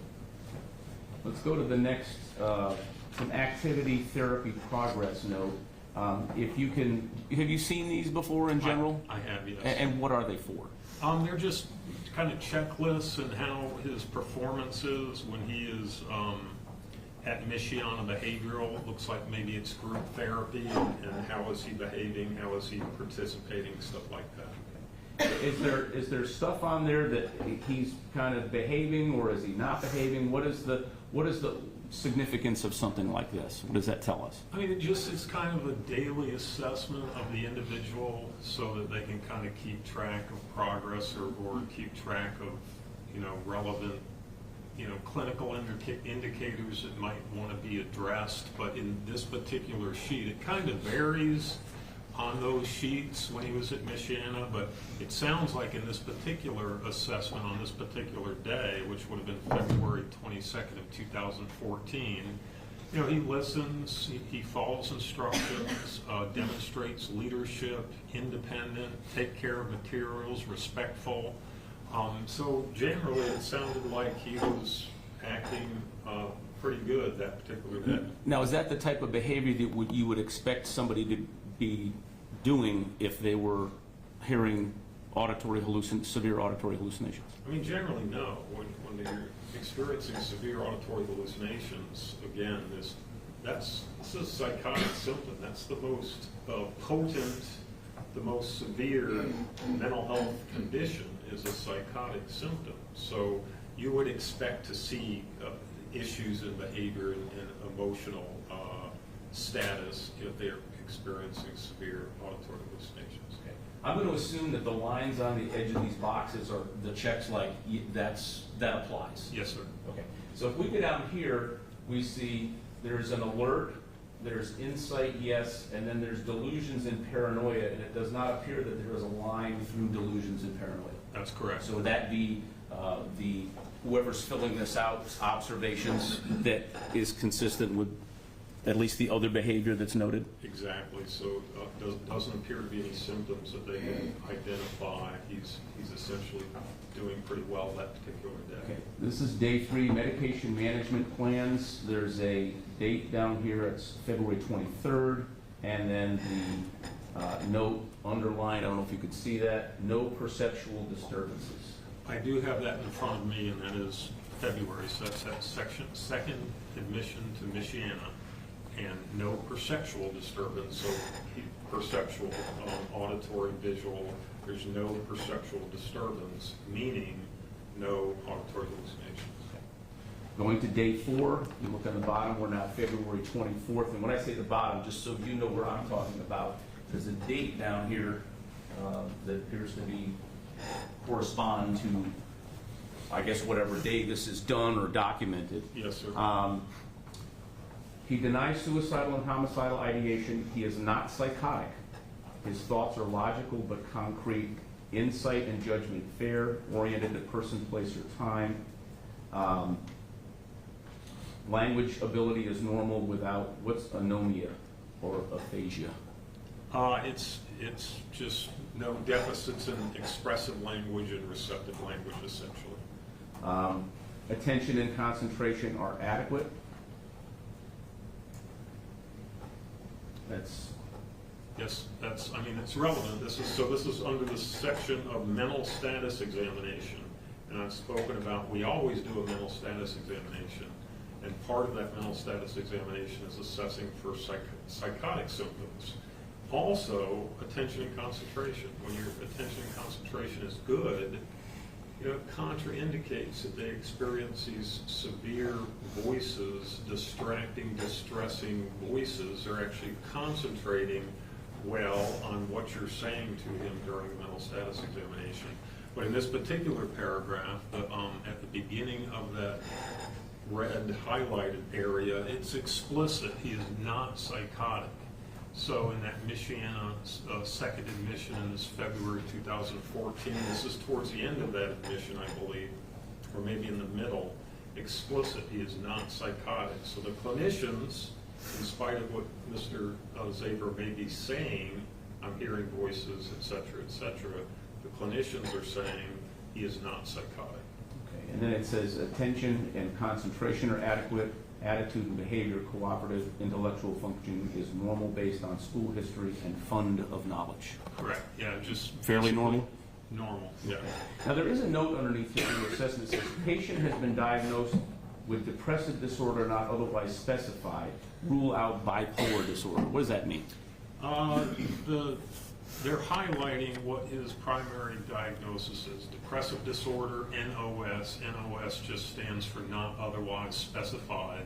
It's kind of a fancy term that we don't really need to know, but depressive disorder, major depressive disorder, that's a common thing from the clinicians.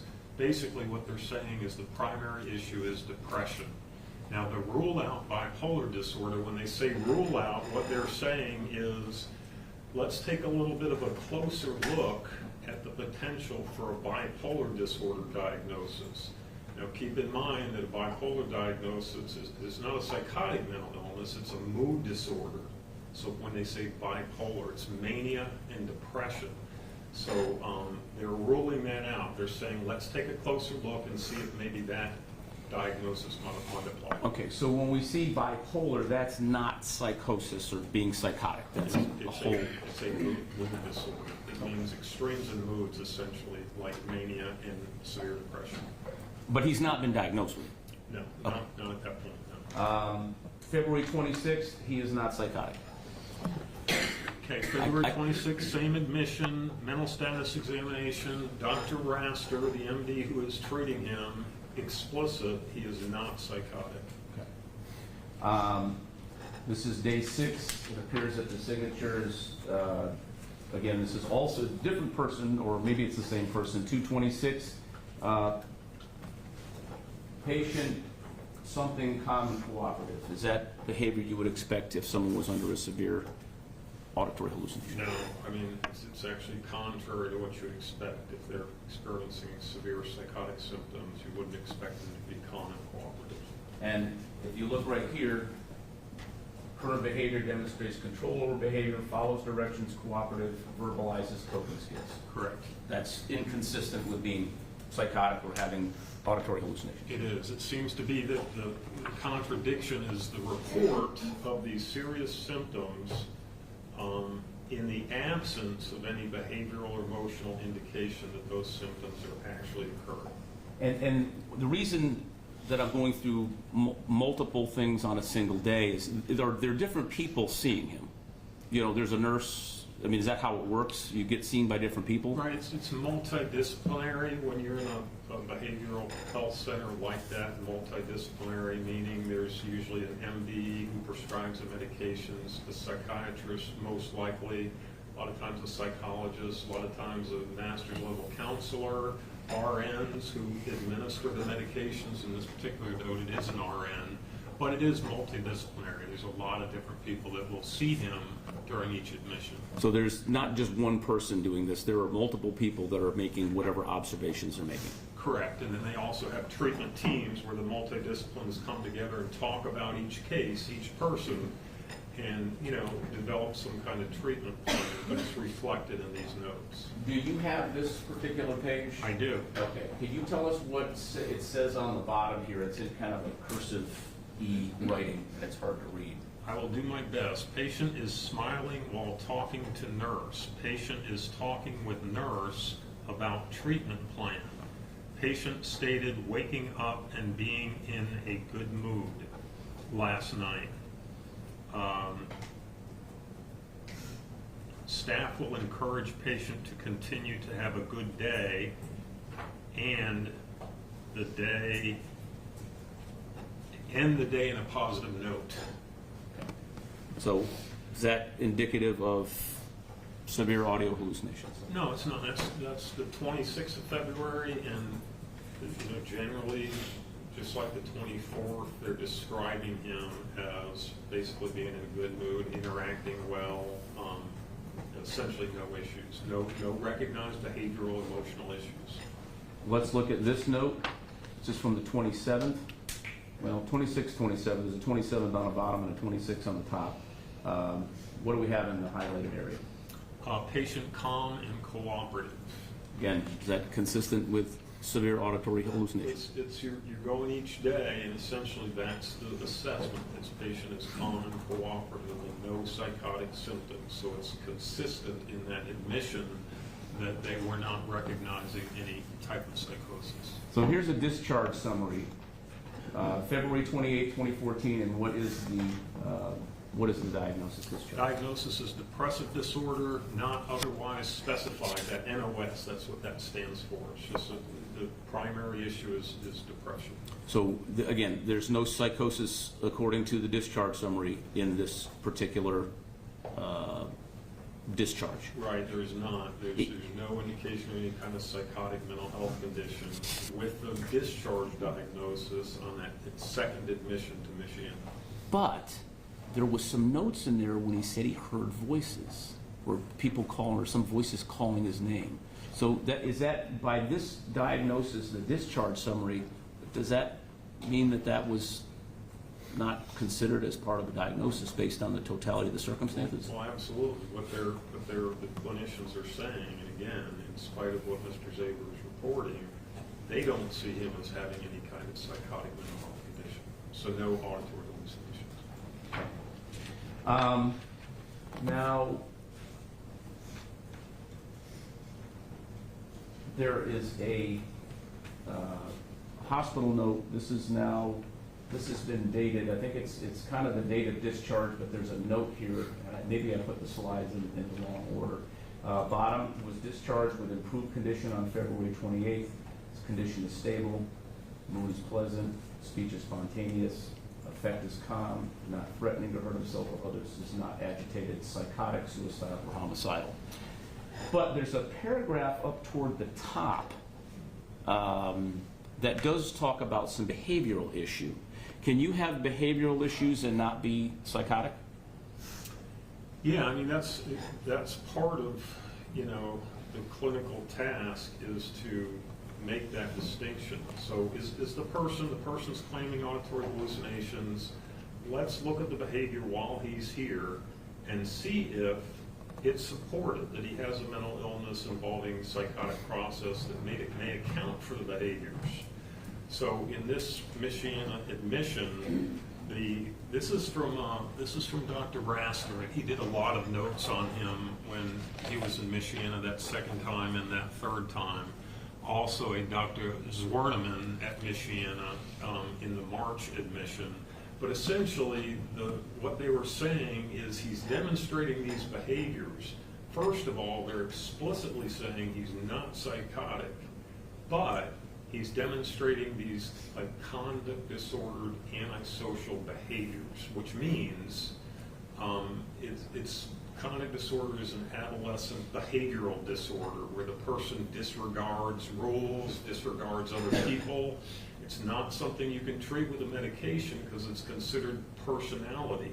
So the distinction it seems that they're making at Michiana is we don't see that he's psychotic. We think he has a lot of these personality characteristics that are kind of driving the behavior we see. And that behavior, it says, I don't know if you have this here. You have that one? I do. Okay, what does it say beginning with unfortunately? Unfortunately, that episode of striking out at the other patient 2 days ago was a situation where the patient planned it carefully. He calculated that he did not want to do it while he was down at lunch. So after lunch, when they were in the hallway, he took the patient and punched him.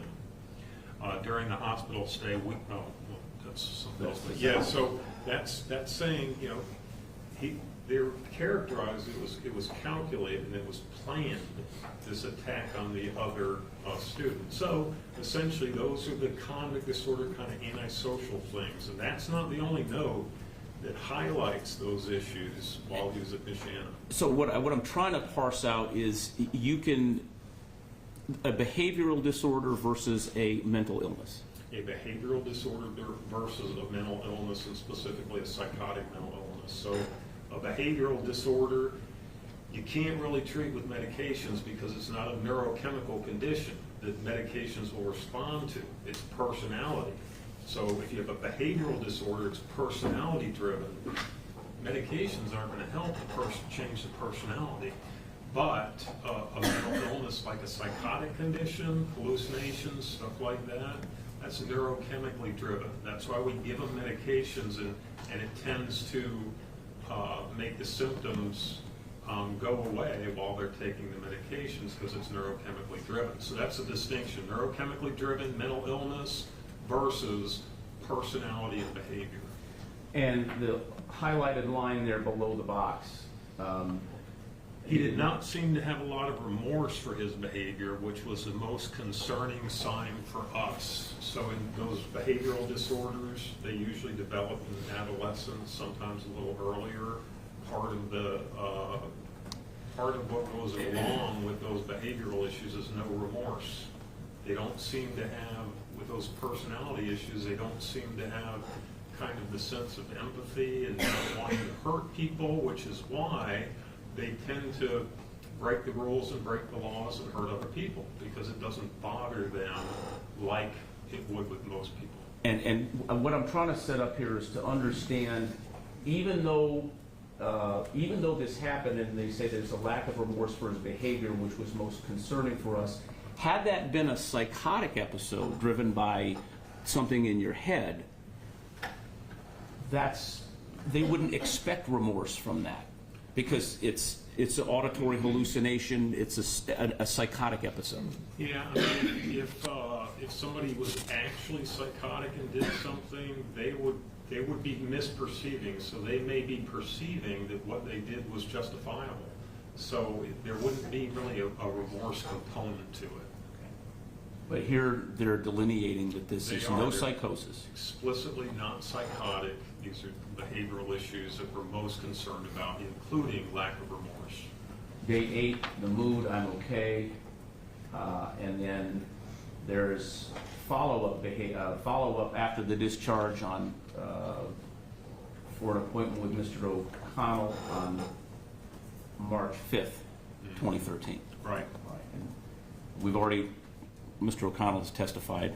You weren't here, but my point is, so there's a follow-up treatment out of the hospital to go see the therapist. Well, there is follow-up treatment, and just to emphasize that point about him getting a lot of intervention. Mr. Zaber got a lot of intervention. So starting with Patrick O'Connell in late 2012 into 2014, of course we know the 3, Michiana, Epworth, Bowen Center. So he had a lot of mental health eyes on him during that span of time. All right. So now we're moving to number 3, Fight with Dad. This is March 8th through March 12th of 2014. And in the records, this is the one where the mother calls Dad over to help, get Mr. Xavier under control, and it ends up kind of blown up. So this is 3/8. This is March 8th of 2014, and we have another one of those checklists we talked about in the other. Yeah, nothing really remarkable. Seems like, again, he's doing okay after he gets into Michiana this time. And here's delusions and paranoia, no checkbox. Correct. Okay. So day 1, there's no indication of any kind of psychotic issue. Right. All right.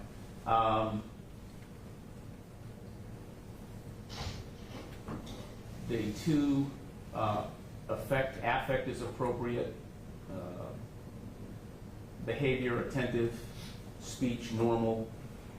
Would those be consistent with not being hearing auditory hallucinations? That would be consistent with not hearing auditory hallucinations. I'll add this, Mr. Johnson, that when I evaluated Mr. Zaber, he indicated to me that going into the mental health facilities, it was like a vacation to him. He didn't mind it at all. So it was kind of a getaway and hang out with some people there and watch movies and stuff. Was kind of how he characterized it. So it sounded like he did, fairly well in those settings. Now we're on the 9th. Again, we have the box for delusions and paranoia. That's not checked off. Correct.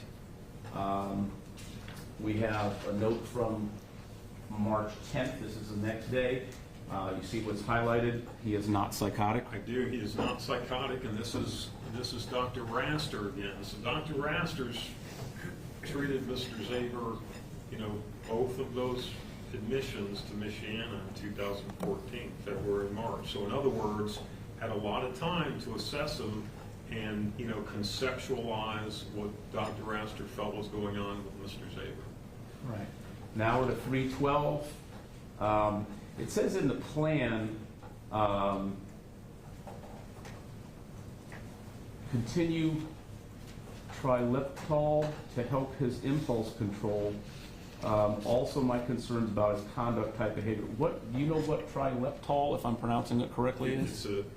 It's a mood stabilizer. So I'm not a medical doctor, so I can't prescribe medications. Right. But people in the mental health field, like me, I see so many people with that are on medications, so we get familiar with them.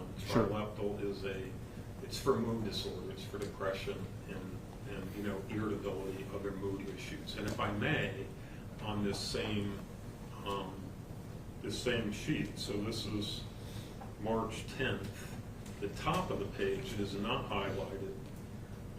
This is kind of what I was referring to during the last admission to Michiana, and how his treating staff were conceptualizing him. Is he psychotic or is he not psychotic? What do we think is going on here?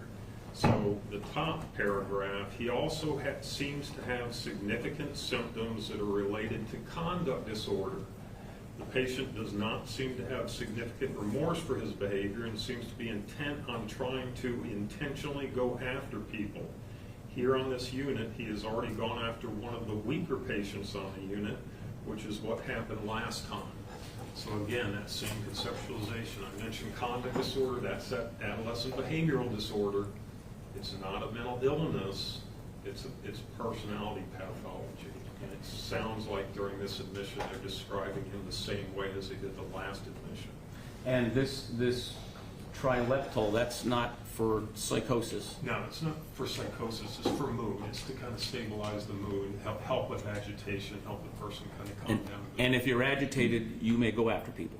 Yes, I mean, if that's the behavior he's demonstrating, then very likely they're going to try to quell that kind of impulsivity and agitation and thoughts of hurting other people with a medication that is supposed to help with mood.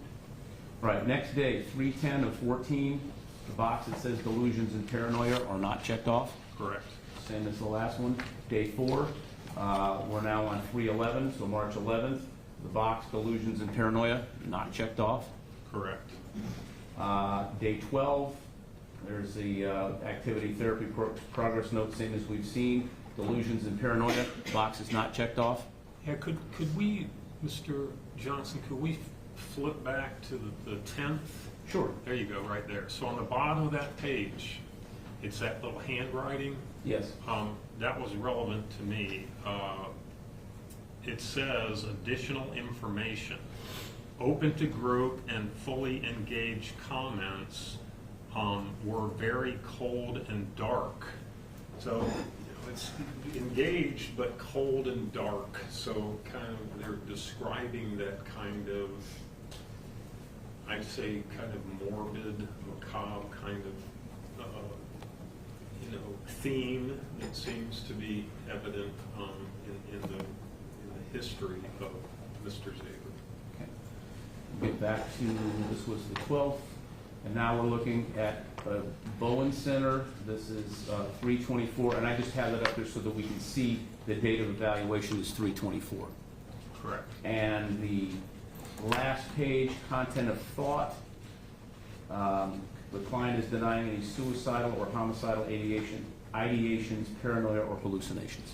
So yeah, so there's Bowen Center, and that's the assessment from them, again, a different institution, different people, saying no hallucinations, in spite of the fact that we know Mr. Zaber was reporting hallucinations, but the assessment by the clinicians, several different settings, several different professionals, none of them diagnosed him with a psychotic condition. So now we go generally now from, it's now March of 2014, and he does have, according to the records, appointments with Mr. O'Connell through June of 14. Right. And Mr. O'Connell's notes do not mention any comments of voices or psychosis. Well, there was one comment by Mr.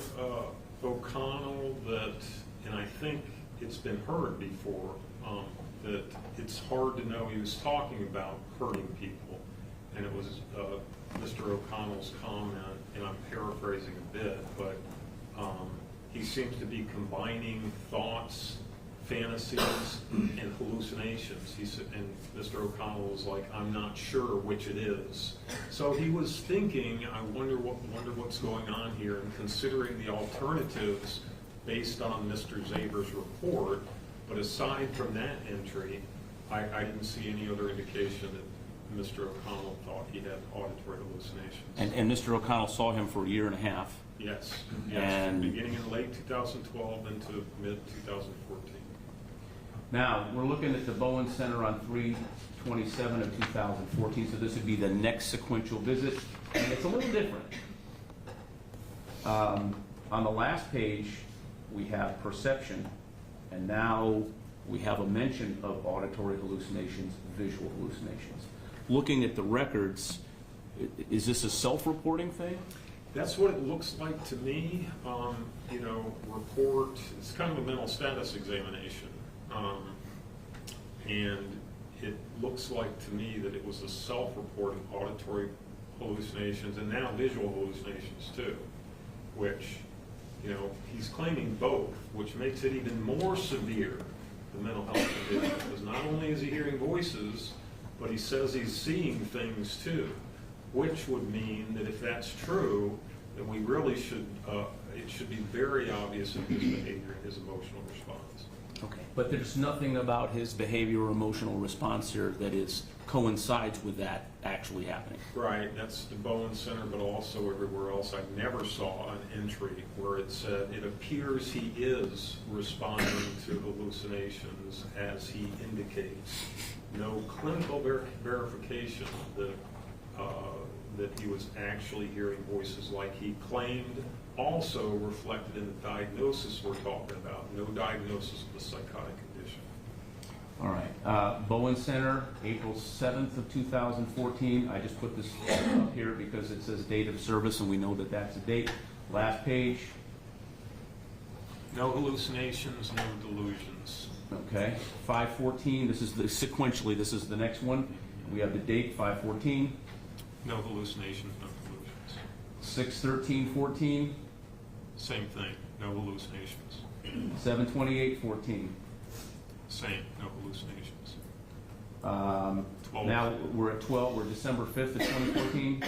Yeah, no hallucinations. I think that's where it ends with Bowen Center, and so that's a span of time, other than that one entry that sounds like a self-report, but under hallucinations, it's no hallucinations. So he's self-reporting on that one occasion, auditory hallucinations and visual hallucinations, but after that, no indication of hallucinations. So as far as the timeline, we have covered the end of 2012. We've covered all of 2013, which sort of went from January to June, treatment-wise, and then was kind of nothing from June until the admission to Michiana in February of 14. Well, except for the Patrick O'Connell contacts that year, because he was still seeing Patrick O'Connell. And then now we've gotten through all of 2014. Correct. Now we go to 2015, January of 2015 through December of 2015. Are there any records, medical records, treatment records, therapy records that would indicate there was any behavior? No, I mean, that's relevant too. So people with severe psychotic mental illnesses, you typically have to keep treating them. Monthly usually, sometimes every 3 months, but monthly usually you're going to have an appointment so that they can treat those hallucinations and try to essentially resolve them with medications. But the entire 2015, no contact with mental health. So, clinically you say, well, if he's got a severe mental illness, why is he going a whole year without seeing anybody? So it suggests, consistent with the notes from the places he has been, it suggests there's not really auditory hallucinations that need to be treated. Right, let's start with, in 2015, and I think there's some paperwork that you've read about statements from Miss Amani Davis. Yes. That becomes kind of his, we didn't mention, but there was some testimony about an Alex Gerlach that he met during one of his being in Michiana once. That was the first one, January 13th. And now we have another female friend online beginning in 2015. Correct. All right. And I'm only putting this in here, not so much for your comments, but to just put things in a timeline. Gotcha. Okay. Now, we're into January, and I stopped in March, but January 2016 through March 2016, do we have any medical records? Do we have any documentation of hospitalizations, therapy, counseling, anything of that nature? Nothing at all. And I'll also comment that during that span, beginning in 2014, really, Bowen may have still been seeing him into December 2014, but he was also working at Hacienda Restaurant from August of 14 to January of 15. 2015, we already went over no mental health treatment whatsoever, but he's working at Duke Oil, for I guess just 3 months or something. Yeah, so he's working, but having no mental health issues. And when you're psychotic, part of the diagnosis of psychotic condition is impairment in social and occupational functioning. It means typically people with these psychotic conditions, because they're so severe, they can't work because they have symptoms. Usually they're taking a bunch of medications. Sometimes if you can stabilize them with the medications, they can work, but most of the time they're not going to be able to work, especially without medications. All right. We get up to March 2016, and March 2016 is now boot camp at Fort Leonard Wood, Missouri. And you Correct. have seen some of those records. Yes. So when Mr. Xavier applies to go into the military, and I don't know if you can see this. I can't see that, but I think I have some notes on it here if I can find it.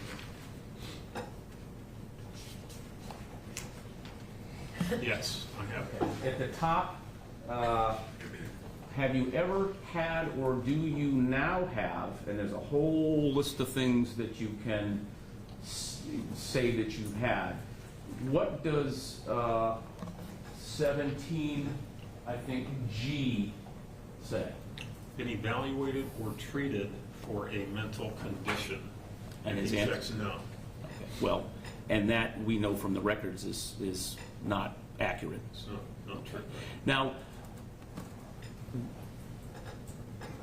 a psychotic person or a person, I mean, is there any, does this shed any light onto motive or intellect or functioning or anything like that that is significant to you when you're evaluating the overall auditory hallucinations since I've been 9 years old and wanting to kill people and all that stuff, resultant from auditory hallucinations? What does that play any part in your thoughts? I mean, to this point, in 2016, those historical records tell me that the psychotic condition wasn't supported. So it's other things. It's not psychosis. So giving medications is not going to help him because he doesn't have those symptoms in actuality. He actually can function pretty well.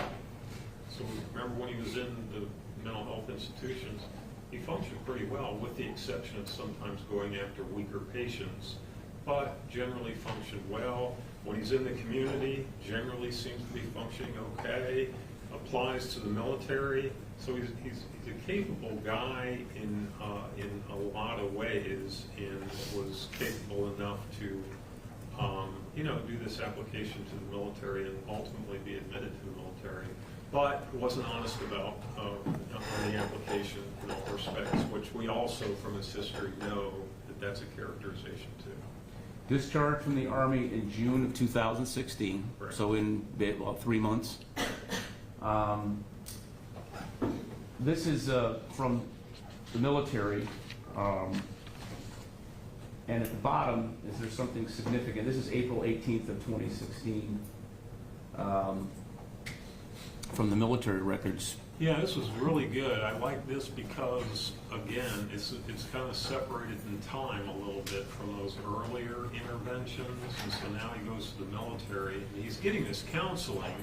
I mean, this is important too to me. He's getting this counseling because he threatened, his military mates. He threatened. It says he threatened 4 of them. So, told one of them was going to put a broomstick up his ass or something like that. So he's being evaluated for this conduct, and the comment was SM. I'm not sure what that means, but reports having auditory hallucinations since about the age of 12. He has no apparent thought distortions, no negative symptoms, makes good eye contact, and argues logically. I have reservations about the hallucinations that he is reporting because of his presentation. It's kind of a summary of what kind of I've been saying about the behavioral and emotional indications. So this person evaluating him says, I have reservations about what he's telling me. And the reason she has reservations, she spells it out. It's because there's no distortions, no negative symptoms, makes good eye contact, and argues logically. So if somebody's experiencing the symptoms, that's not how they're going to be presenting. So she's making that point, and I thought it was a really good one. And this is April 18th of 2016. Now we have May 5th of 2016, Entrance Physical Standards Board proceedings across the top. And this is, I guess this is written in military language up here. We have 2016-0502. So you have that report there? I do not have that one in my packet. I apologize. Okay. This is something that you don't have in the packet. But No, I've seen it. All right. SM reports a history of suicidal ideation starting from age 9 or 10, about 2 or 3 years ago. SM denies any history of attempts. Yeah, isn't that interesting? So denies history of attempts. We know that's not what he has always said, right? In my evaluation, he said he tried to kill himself multiple times, including one time that he took 90 pills, 3 of his 1-month prescriptions of medications at the same time.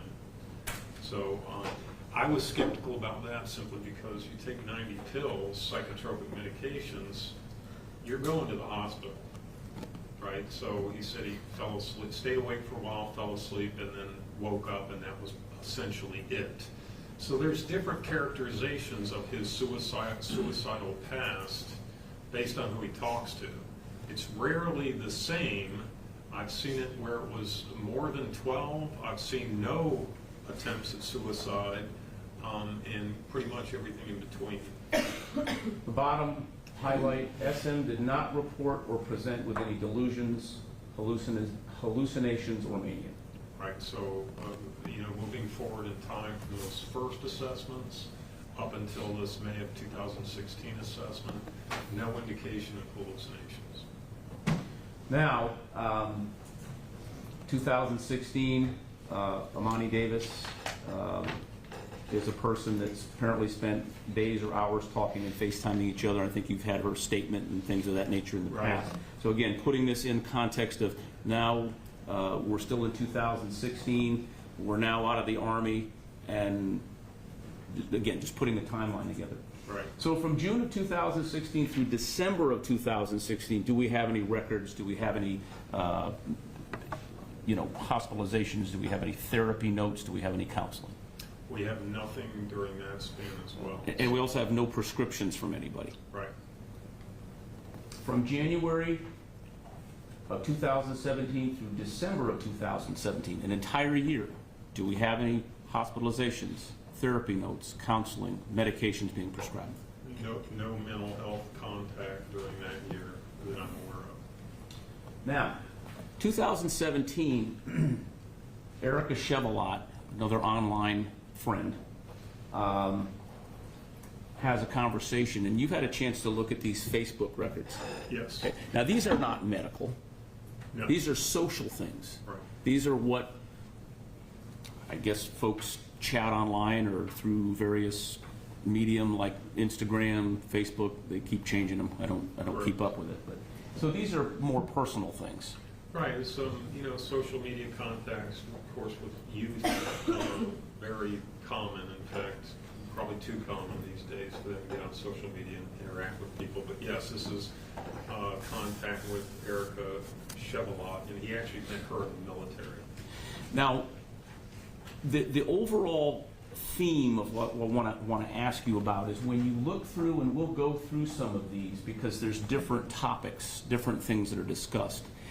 Is there ever any indication by Mr. Xavier throughout this social commentary where he references voices or, I'm having a bad, they're telling me to kill somebody or anything like that? No, there is not, and that was very relevant to me because, younger people, teenage years, early adulthood, they tend to go underground a little bit in terms of communicating with family, mom and dad. The big social connection at that age is peers. They have peer associations more than close associations with other people in their lives. So what we can discover from their interaction with peers can be very valuable. And in this case, is there indication in this social contact with Ms. Chevalot that he's complaining of these severe hallucinations at any time? And the answer is no, he did not.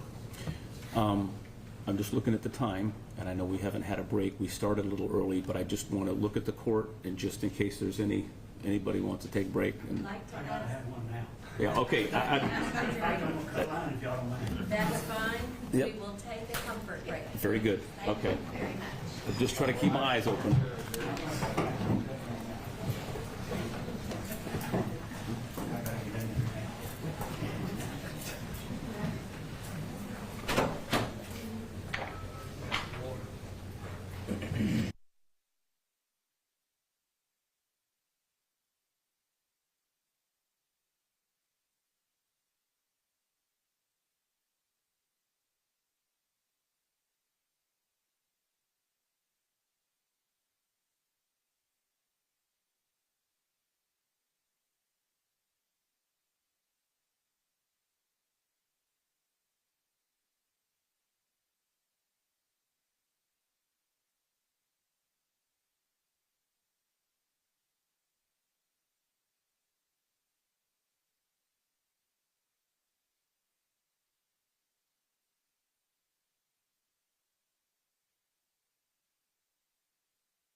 the content of these? What was it that was significant to you? It's just valuable so that, you know, we can look at it and see if in these correspondence, what was so common for Mr. Zaber with various people to include Ms. Chevalot, if we see any indication of, you know, I'm hearing voices from Ms. Chevalot or other statements and things that might indicate that, you know, he's struggling with these severe auditory hallucinations.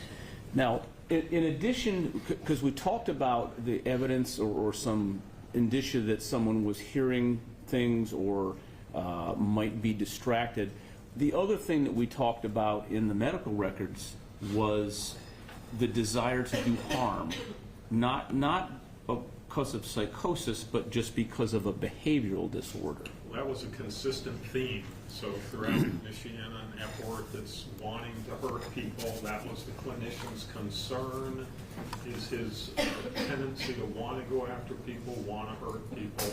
They even had concerns about, there was consideration for kind of a long-term residential placement, but the concern was he might hurt somebody in one of those facilities. So that was a common issue. So what I want to ask you about as we go through some of these slides, are there also those types of comments about a desire to hurt people or different situations that were significant, along with the lack of corresponding audio hallucinations? Yeah, and you know, it's consistent. It's consistent since he started seeing professionals in 2012, end of 2012, beginning of 2013.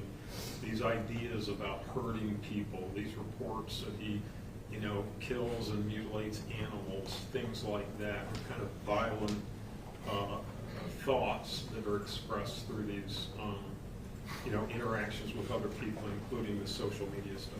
Okay, so, and I don't think you can see these from here? I cannot, I wish I could. All right, well, let me, if it would be helpful, or if you would rather, but I can probably read them faster. Okay, yeah, great.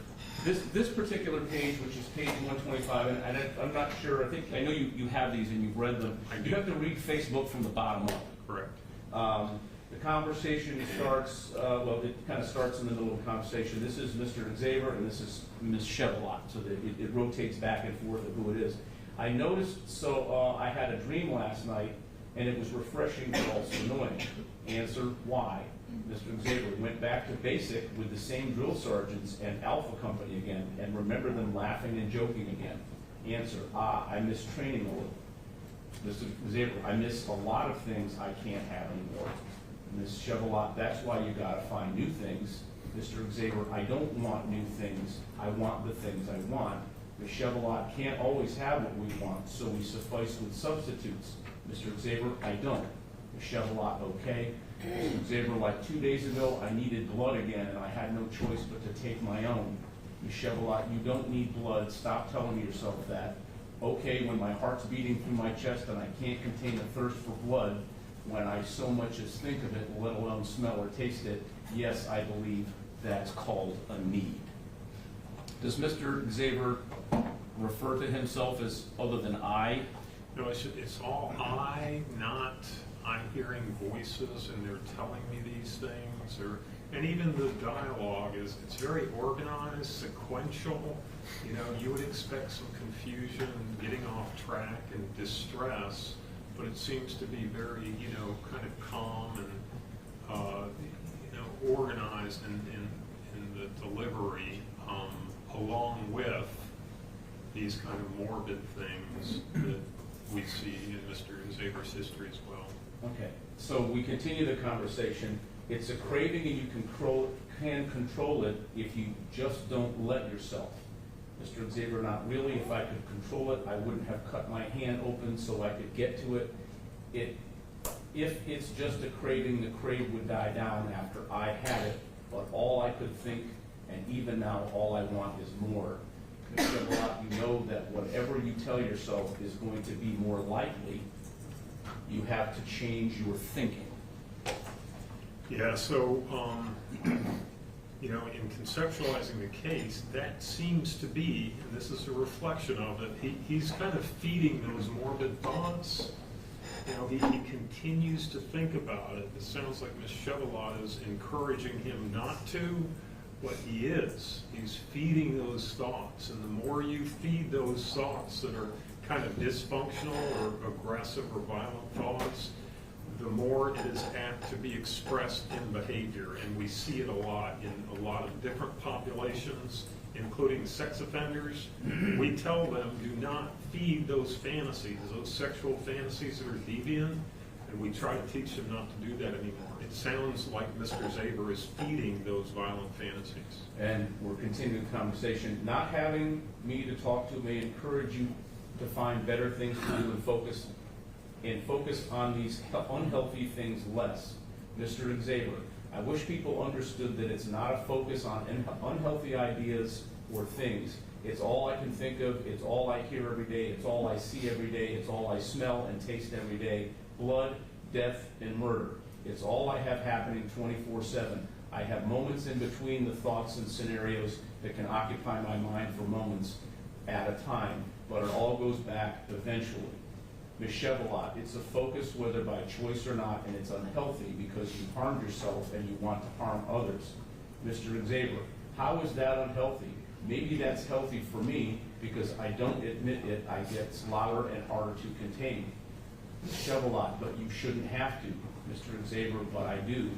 Megan Chevalier, you need help. Mr. Zaber, what I need is people who don't worry about my mental health and try to have a relationship with me, but that's impossible because everyone is emotional and loves nitpicking another's mind, myself included. It's kind of more the same. It's, you know, Ms. Chevalot's encouragement to kind of seek help. His kind of dogged position that, you know, kind of about blood and gore, and that's all I think about, 24/7, things like that. So it's really that kind of morbid interest of his that this isn't new. He was expressing them back in 2013, 2014 as well, so it's kind of a continuation of that theme. And would it be fair to characterize this is not a call for help by Mr. Zaber? No, it's not a call for help. I would say he's, Ms. Chevalot's encouraging him to get help, but he's resisting it. Moving ahead in a conversation, Mr. Zaber says, that's generally how shit works, yes. See, but here's the problem. If you fall on my side of the fence during this point in time, you'll never get out. The pool or ocean of darkness is like tar once you're in it. There is no escape, and trust me, you can take the man and woman out of the darkness, but you'll never take the darkness out of them. It's always there, and once you've tasted it, you are hooked. Ms. Chevalier says, the darkness already resides in me. Mr. Zaber responds, it resides in all of us, but majority haven't tasted the strength of it yet. But once you do, you'll see the light as an ignorant and idiotic way to see and go about things. The darkness we all have, it's so nice to see things that are truly as they are truly and not having some bullshit outlook on things that are painfully obviously. And then he corrects that to obvious. Ms. Chevalier says, you underestimate how much I deal with this stuff. Talking to you makes it more difficult. Mr. Zaber responds, want to know something? I'm like a drug. I'm helpful in one or two aspects, but I also poison you from the inside out, and my poison is spreading the darkness further and further. See, you'd think me telling you those would be bad and ruin anything that would keep us talking, but I truly don't hide this fact in the slightest because talking to me is excessively difficult to quit because of the simple fact that I'm addicted, and it's sad, really, that I am this way because everyone eventually either joins me or never speaks to me again, but it happens, and I'm not bothered by it. Yeah, I mean, he's really embraced this, hasn't he? He's really talking about it. It sounds like Ms. Chevalier has some similar interests, which is what you see with Mr. Zaber. Some of these peer relations, these social connections, they seem to have some similar interests in these kind of morbid, gory kind of ideas and thoughts, and that kind of seems what draws them to each other, including Ms. Chevalier.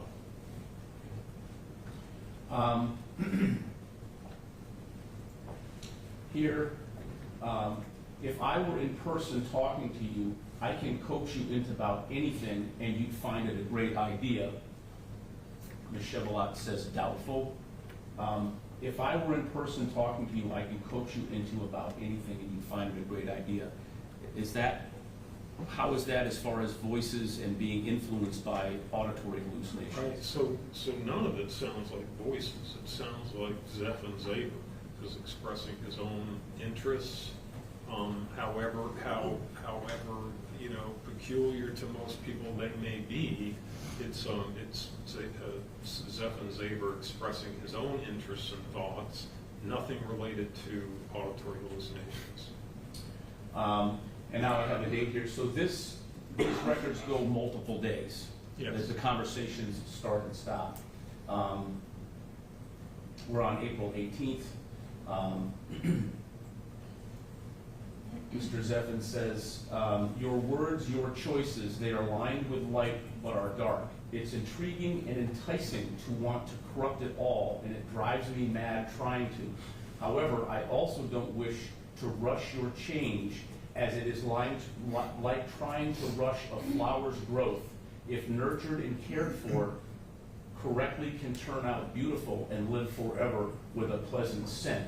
But rushed can lead to problems and pain. I wish to see you complete, but I can't stand risking a flaw. Ms. Chevalot responds, I'm not your project.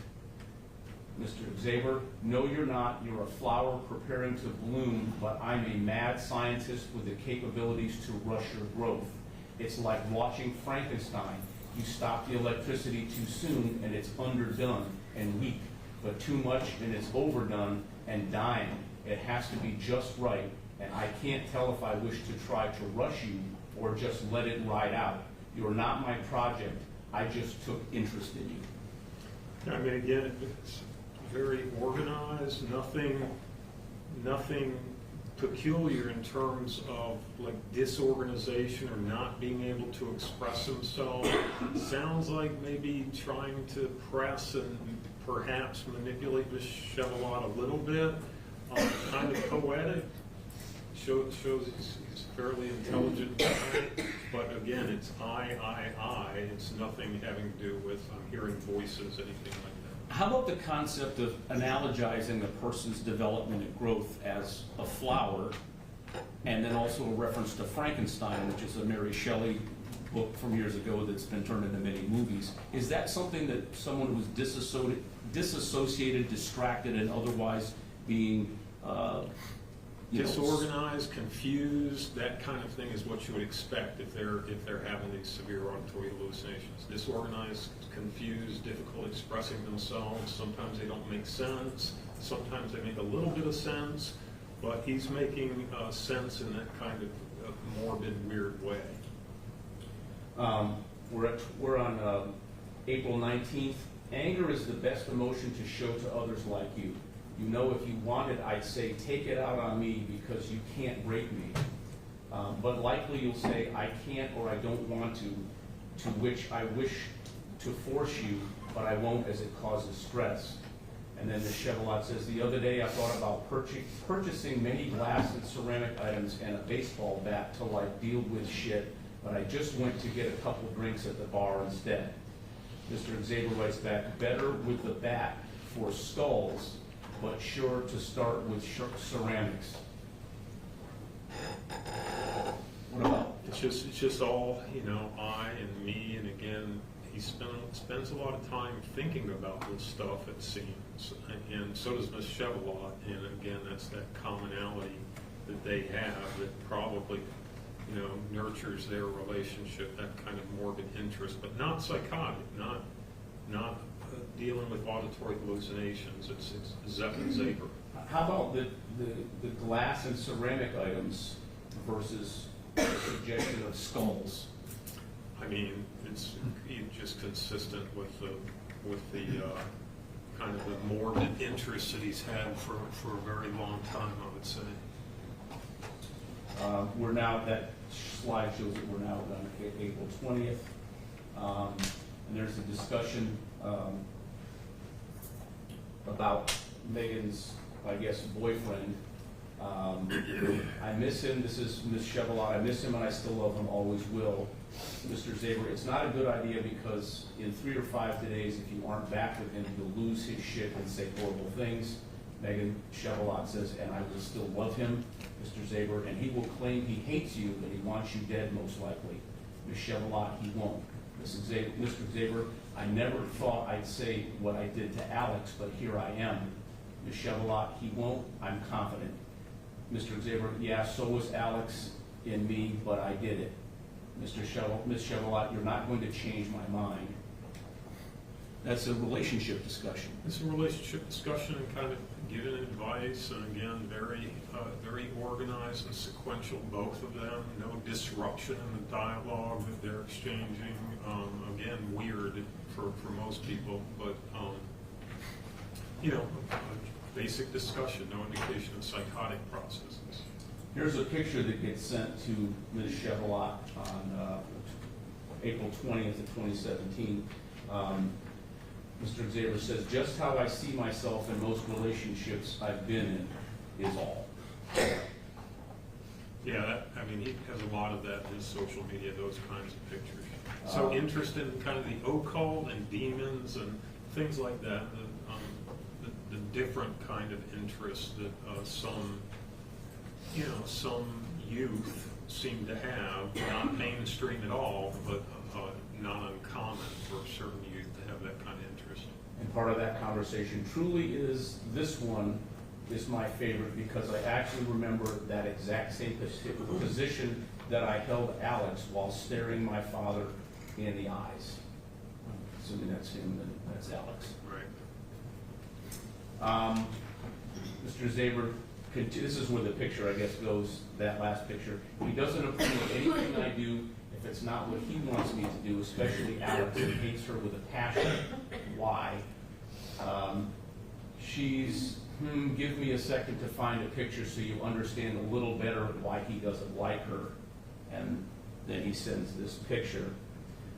Here's the only picture I have that wasn't of both of us, and it was around when I first met her. She has many more piercings and tattoos and gauges today, but just that picture is enough for my dad to hate her. Why? Is he very classic in style? No, just if it's not the type of girl he dated or married, he doesn't want us with them. Not his fucking choice, but still. She says my parents do the same thing.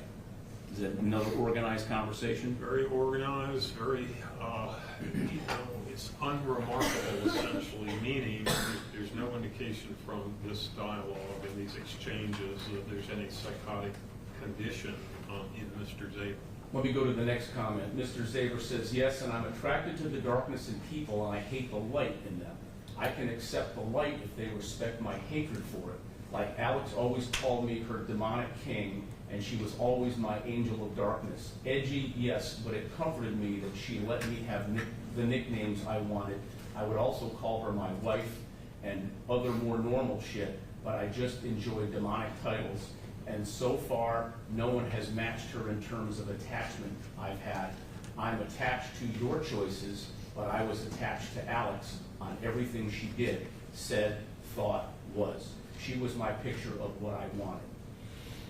Yeah, so, it's the Satanism, if you have an interest in demonic forces, things like that, not psychotic, just again, kind of peculiar interests. Is there also a reference to I and these personal connections with either Alex as a memory and his dad that he's angry with, so it's not some other person engaging dad or Alex or Michelle? No, it's I, and it's, that last thing you read was lengthy, and there's a lot of those where it's very lengthy dialogue, and again, it's very well put together and intelligent. So no indication of any kind of symptom when these dialogues are being carried on. Mr. Zaber, now we're on the 23rd of April. I just crave something I can't get. Chevrolet says, what in particular?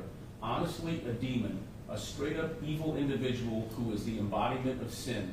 I crave to look into someone else's eyes and see that same hatred and bloodlust I have. there it is. It takes it pretty seriously, you can see, in terms of his interests. And again, that's not psychotic. That's seems to be Zepp and Zaber's interest. April 25th.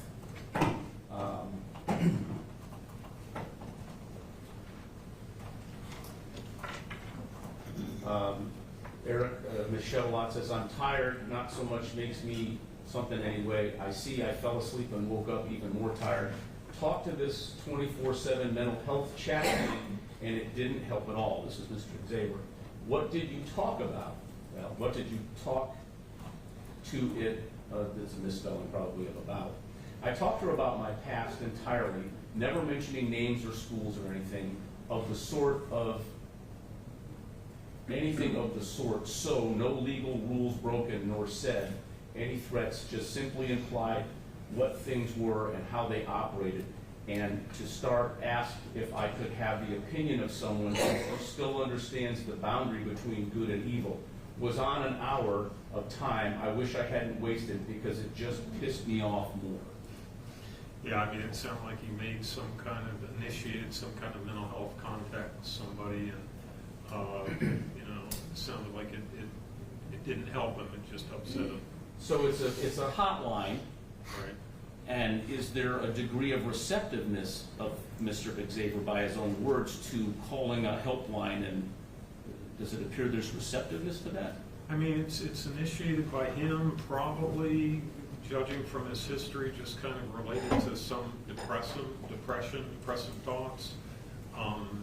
So reaching out, but it sounds like it was, again, in describing it, of course we didn't hear the phone call, but in describing it, it's organized, ordinary, nothing really remarkable other than he didn't like it and it pissed him off. Well, and let me continue. This is Ms. Chevalot. Dodging things doesn't help for clarity. Mr. Zaber says, I never dodged anything. We had a debate and she lost. She kept spewing out bullshit like no one has the right to determine when someone else's life ends. It was annoying. Yeah, having a conversation, it sounds like, with the mental health person, and a dialogue back and forth, and it sounds like he wasn't very receptive to whatever she was saying.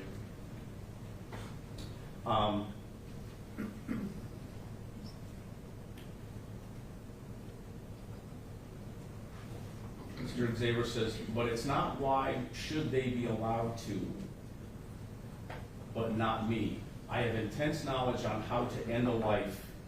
I'm like them, but I don't save, I just take. Ms. Chevalot says, you're not certified or licensed to. Mr. Xavier says, and that matter why?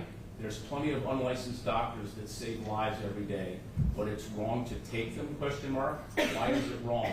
Because a human life is worth more than we know, question mark, because we can't destroy government property, question mark. Or is it a good thing because this man has taken the lives of dozens? Or is it good because these humans have forever others out of their home and into starvation, children, and all to satisfy their hunger for power? Who cares if we kill? We are designed to. Yeah, I mean, it gets pretty morbid, peculiar thoughts, and again, I would say he spends a lot of time on this, and that's kind of the problem, that when you spend a lot of time thinking about these destructive things, it kind of becomes, central to who you are, especially if it's years of it, and it sounds like it was years of it with Mr. Zaber. Ms. Chevalot talks about her boyfriend discussing dropping everything and her moving out. Mr. Zaber says, man, oh man, that's quite the control freak. However, don't do any of that because he's likely going to try to kill you or turn you into a slave, ha ha. I just imagine people hanging upside down in chains over a fire. Ooh, I wonder how long it'd take to break your boyfriend. Ms. Chevalot says, I told you I haven't seen much dark from him, only mentioned in passing. Mr. Zaber responds, yes, but all those factors, especially the name change, is troubling. What do you think I should probably start with? His nails or his teeth? Nails are more sensitive, but teeth are necessary to eat and more. Which sounds less fun to be without? He corrects start. Haha, also just thought of something. I literally just thought of something calling me a monster again, someone calling me a monster again, and I fucking lost it. I'm crying, I'm laughing so hard like I can't breathe, I'm dying, it's hysterical. Michelle Watt says, you will do no such thing.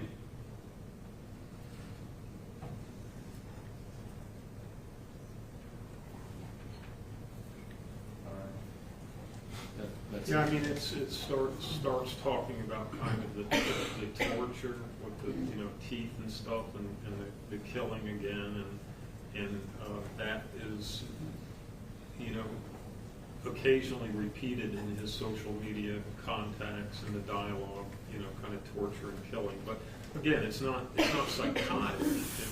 It's an interest of Mr. Zaber that he expresses throughout those social media contacts. Now, from the rest of 2017, to December, are there any medical records, any therapy, any counseling, any medications that you have records of? No, so that was 2015, 2016, the military, 2017, no contact, 2018, no mental health. So in our timeline, we're up to 2018, and we don't have any hospitalizations, no medical records, no therapy, and no prescriptions of medication that we're aware of in the records. That's correct. In 2018, worked some for Zentis, Walmart, West Rock, and then ultimately the Department of Corrections. So again, with our timeline, during this period of time, Mr. Zaber moves to Florida. Yes, April 2018. Now, what I want to ask you about is something a little bit unusual. The SunTrust bank records of Mr. Zaber's account appear in November of 2018, and these are in evidence. Right. And what I want to ask you about, and again, it might be difficult to see, so I can kind of read through these. It begins with a beginning balance on November 24th of $800 and something. There's an over-the-counter withdrawal on 11/26, a check card purchase on 12/3. Dairy Queen and Sebring, 12/6. McDonald's of Sebring, 12/7. Independence University, 12/7 again. Check card purchase, KFC, 12/7 again. McDonald's, 12/10, a deposit for $1,043, 12/10. A check card purchase, I'm not sure what handset com is, 12/10. McDonald's, 12/10. Walmart, 12/10. Murphy Express, 12/12. Apple Tunes, 12/12. Sonny's Barbecue. This is going to sound like a strange question. It's debit card activity. But if a person is suffering severe auditory hallucinations, is that the type of activity one would expect, that interaction with different businesses repeatedly? No, especially that he's working then at Department of Corrections, so he's working his job. He's basically living his life doing what most people do. So he's unmedicated, so if he has a severe mental illness, very likely he's going to be impaired. That's part of the diagnostic criteria, the impairment in social, occupational, and other important areas of function. So we see impairment. Person with those severe symptoms aren't able to just do normal daily stuff. Now I'm going to go to the next bank record, because this is the last bank record. Almost the last bank record. 12/12, Microsoft, Xbox, Twisty Treat, over-the-counter withdrawal. 12/13, McDonald's. 12/14, Taco Bell. 12/14, Griffin's Dry Cleaning in Sebring. 12/14, Twisty Treat in Sebring. 12/17, there's some purchase. 12/17, Twisty Treat. 12/17, Taco Bell. 12/17, Twisty Treat. 12/17, Burger King. 12/17, Papa John's. 12/17, Microsoft, Xbox. 12/20, Comcast. 12/21, Taco Bell. 12/21, over-the-counter withdrawal. Same comment as the last time? Yeah, just living his life, getting food, going different places, negotiating things with his, I guess, debit card, but just doing normal things, suggesting that he doesn't have impairing symptoms at the time. We go to the next one, which is the December, January records. 1222 begins, 1226 over-the-counter withdrawal, a couple of different over-the-counter withdrawals, I guess from the bank. Papa John's on January 3rd, Twisty Treat, January 4, Xbox, January 4th, Griffin's Dry Cleaning. There's a deposit on the 7th, and I think the folks saw that deposit in evidence. Cody's Original Roadhouse in Sebring on the 7th, Taco Bell on the 7th, Twisty Treat on the 7th, Taco Bell. We continue on the 7th. Murphy's Express, Walmart, Burger King, Murphy's Express, Walmart. The 8th, Highlands County, Panera Bread, GameStop, Sebring, Midtown, Boom Boom's Gun, Olive Garden on the 9th, Taco Bell on the 10th, Papa John's on the 10th. There's another deposit of $900. 1122, the Palms Car Wash, 1122, Boom Booms of Sebring, the Star Coffee Sebring, U.S. Deli in Sebring, Papa John's. A lot of these are single dates, sometimes that's over the weekend. But that activity, again, is that consistent with someone who is, impaired by these severe? No, not at all. So November, December, and January, still working at the Department of Corrections. I think his last day at the Department of Corrections was January 9th of 2019. So he's just doing normal things. Once he starts receiving his paycheck from the Department of Corrections, he's doing his normal daily thing like most of us do, suggesting that he doesn't have impairment. There's not impairment there. He's able to function just fine if he chose to. We just saw a Sunbank record about a deposit on January 7th. This is a still from one of the bank stills.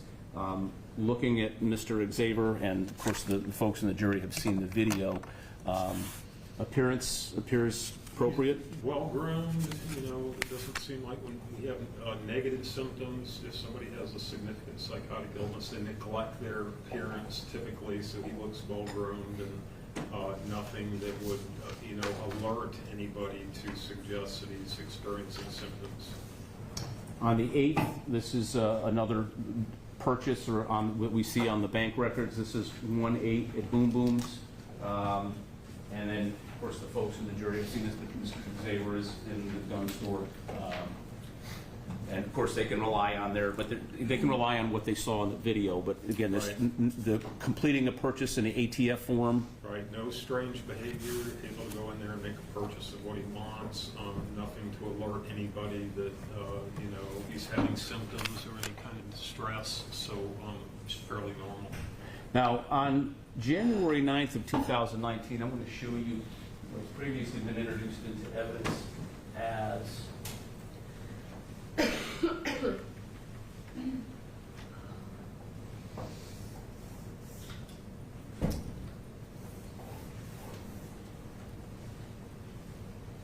State's Exhibit 343. And I can ask you if you can take a look backwards with us.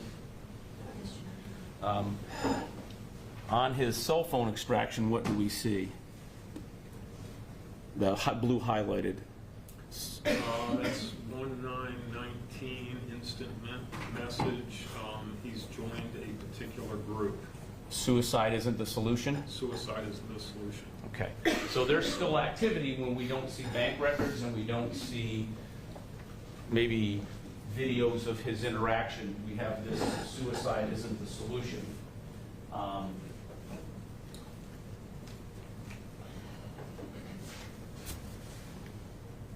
On January 10th, you've had a chance to look at the phone downloads, right? You've seen these types of things.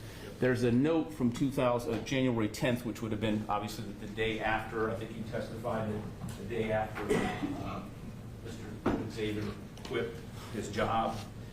It's in two exhibits, 344 for the record, 345.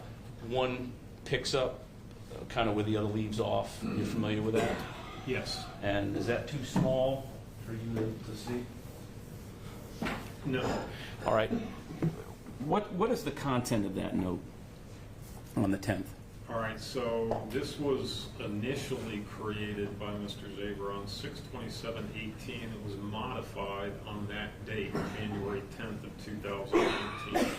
So it's more of the kind of morbid, macabre, strange thoughts that seem to predominate with Mr. Zaber. It says, "My vision blurs as I see nothing but red. My mind on a stick with thoughts so horrid that even I admit they're not good. I wish to speak of it to someone, anyone, but I'm not able to in worry of being shunned and locked up again.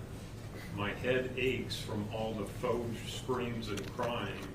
My vision blurs as I see nothing but death." So we've had these conversations that we've seen, the personal conversations with Ms. Chevalot and whatever other witnesses may have been heard, but this is something from Mr. Xaver's phone that's kind of continues on this. Yes, there's more that he has that if you want me to read. Sure. it, I will. And this is on the 10th? The 10th of January. So this would have been 2 days after he purchased the gun on the 8th? Correct. Okay. He didn't actually pick up the gun yet, but Correct. he purchased the gun. Okay, my mind melts as the screams and begging for mercy drown out everything I hear. The blood I see wherever I look, and I cannot wash the blood from my skin. The faces and emotions of those I kill are burned into my memory to the point I feel like I've known them my entire life. Just today I saw a woman I believe to be named Amanda, and it was pleasant until I saw a gaping gash in her left breast that pulsed blood with each heartbeat. My mind melts as I go insane. It's kind of that, again, really kind of grotesque thinking that Mr. Zaber expresses in this and expresses before this and expressed to some extent back in 2013, 2014. And so I can see it back at the very end, the last paragraph of that note. How does that note? My heart races as I crave the taste of blood and mayhem. I thrive on chaos and it makes me feel whole. Without it, my chest pains as I try to fit in a puzzle I don't belong. I can't help what I love, and I love seeing death and destruction. Wonder what it'd be like to truly kill. Yeah, so we know that theme has been present for a number of years, and really emphasizing it at this point in early 2019. Showing you exhibits 413, 414, 415, and 416. These have already been entered into evidence. Mr. Zaber sends a photograph and has a chat with his brother, who's still living in Indiana, sends him photographs of the gun that he purchased. What does that conversation, how does that sound? It sounds fairly normal, talking about showing the picture of the gun to his brother and talking about going to a shooting range, recommending a laser sight. It's fairly standard dialogue, nothing unusual or peculiar about the dialogue with his brother about the gun that he just purchased. That's on the 12th that this was sent, and that's when he picked up the gun. And speaking of picking up the gun, we've seen some footage of Mr. Zaber entering the store right when it opens on the 12th. Right. Again, behavior. Very organized, makes a purchase, has to wait 3 days, probably had to fill out a lot of forms in order to get the gun. Leaves the store, comes back 3 days when he can purchase the gun, really right when it opens, and picks it up. No peculiar behavior, no alarms by the people selling the gun that there may be some issues, some mental health issues. So just normal behavior. Now, on January 16th, there's another cell phone extraction from a public group, Murderous Thoughts. Remember seeing that? Yes. And then that group is kind of entered and left. Yes. January 18th, murder and stuff.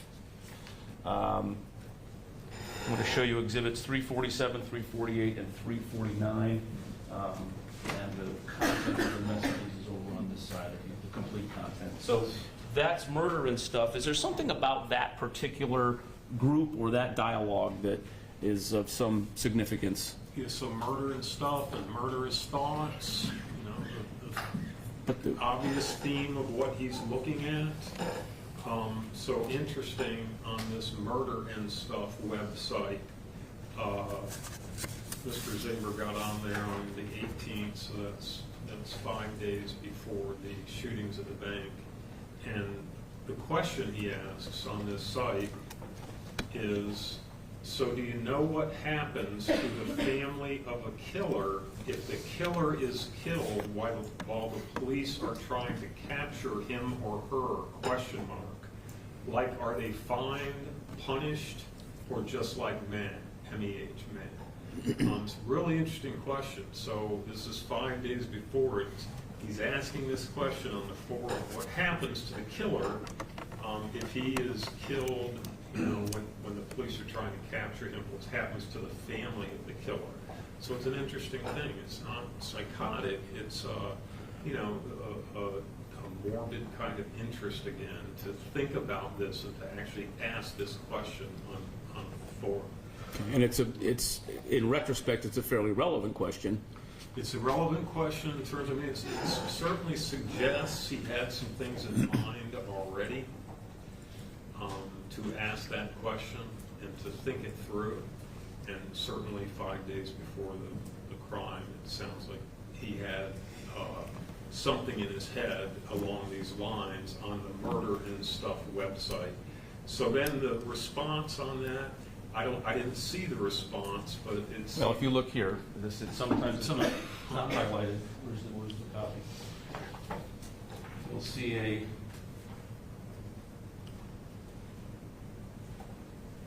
IDK. Okay.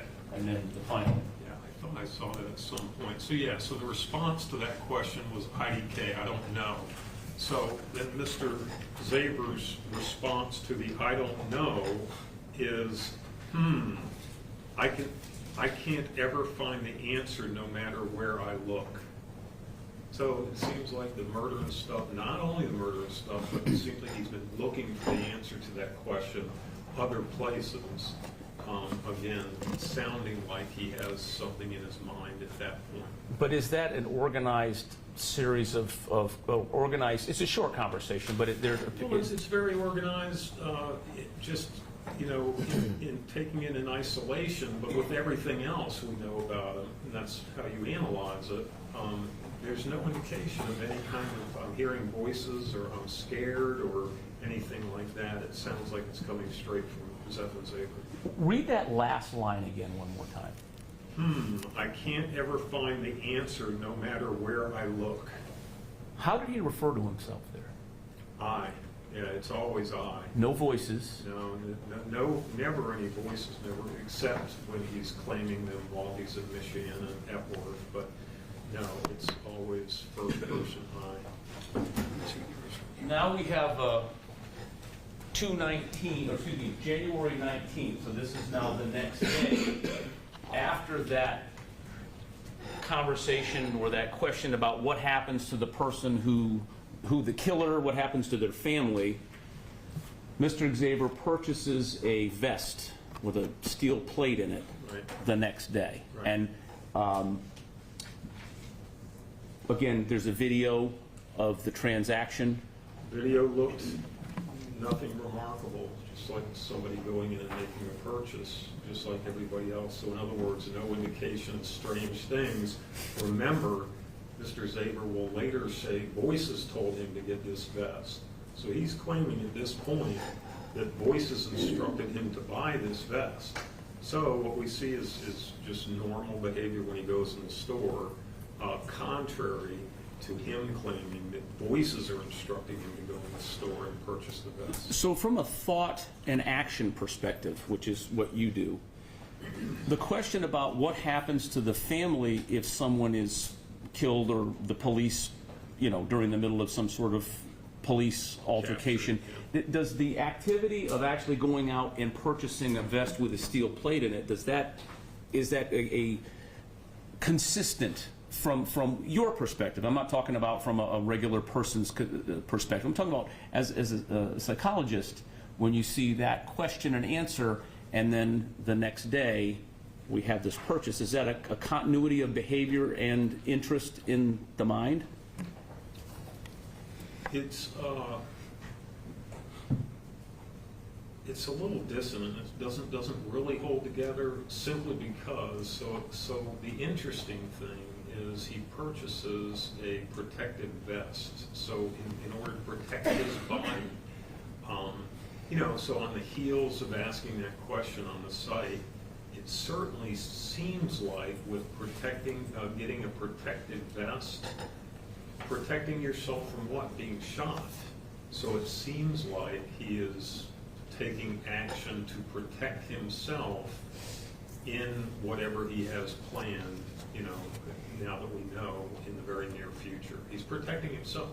Although he's claiming a lot of suicidal stuff, and he's wearing a protective vest, ordinarily shooting to the center of the body, center mass, and he's protecting that part of himself, which is interesting. It's hard to reconcile it completely, suggesting that he didn't want to die during that incident, but other indications that maybe he did want to die. So it's a little bit difficult to reconcile. But there seems to be, at least from that conversation, if a killer gets killed, here's maybe a way you don't get killed. Yeah, maybe the way you don't get killed. That was my thought exactly. Why else would you wear a bulletproof vest? There's a text on January 22nd at 2019 to his dead friend Chandler, who has been deceased back since December of 2016.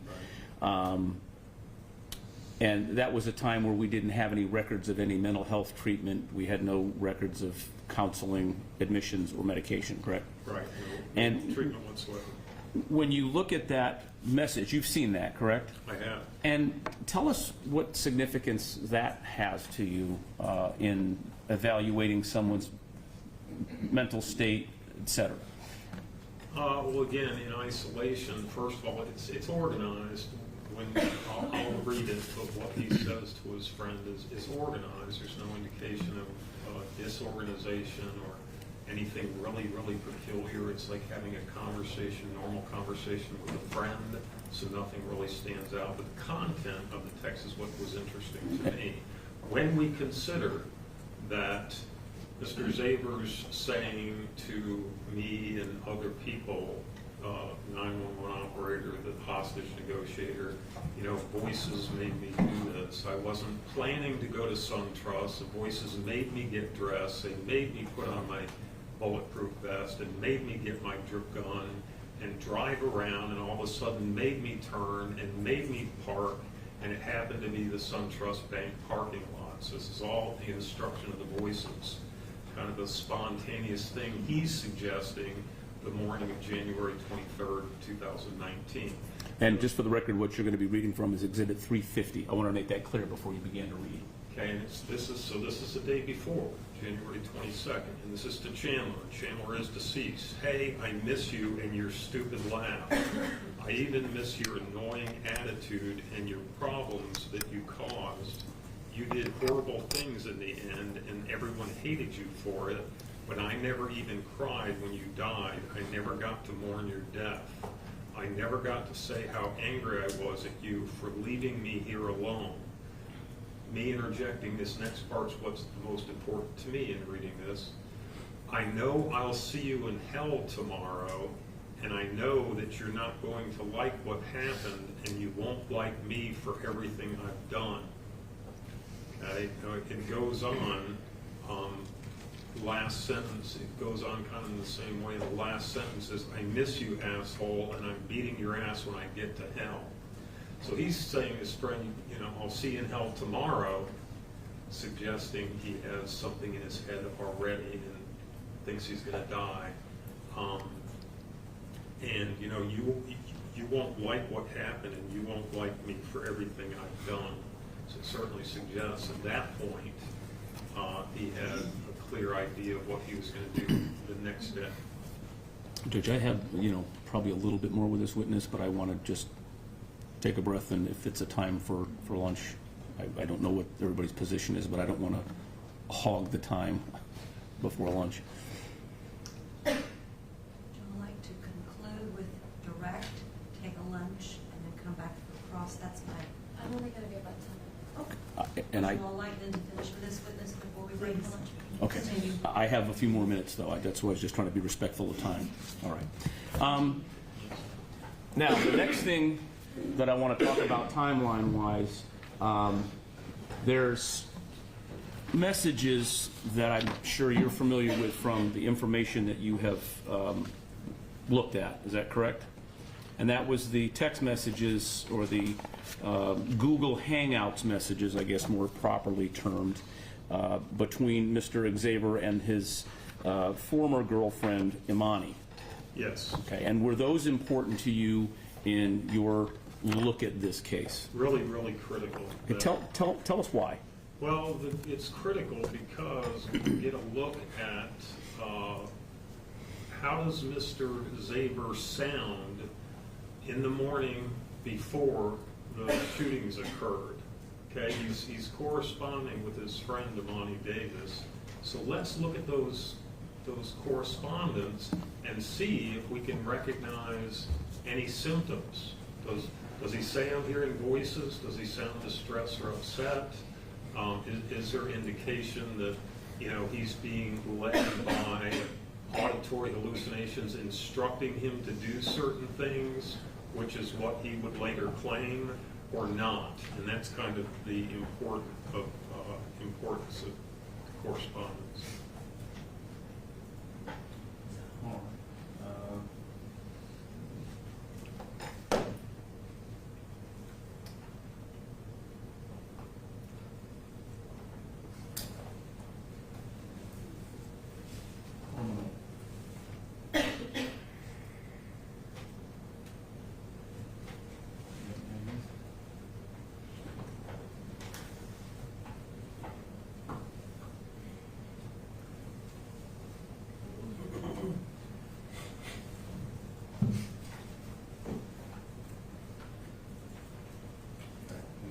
Technology has failed me. So if we start at 7:42 in the morning,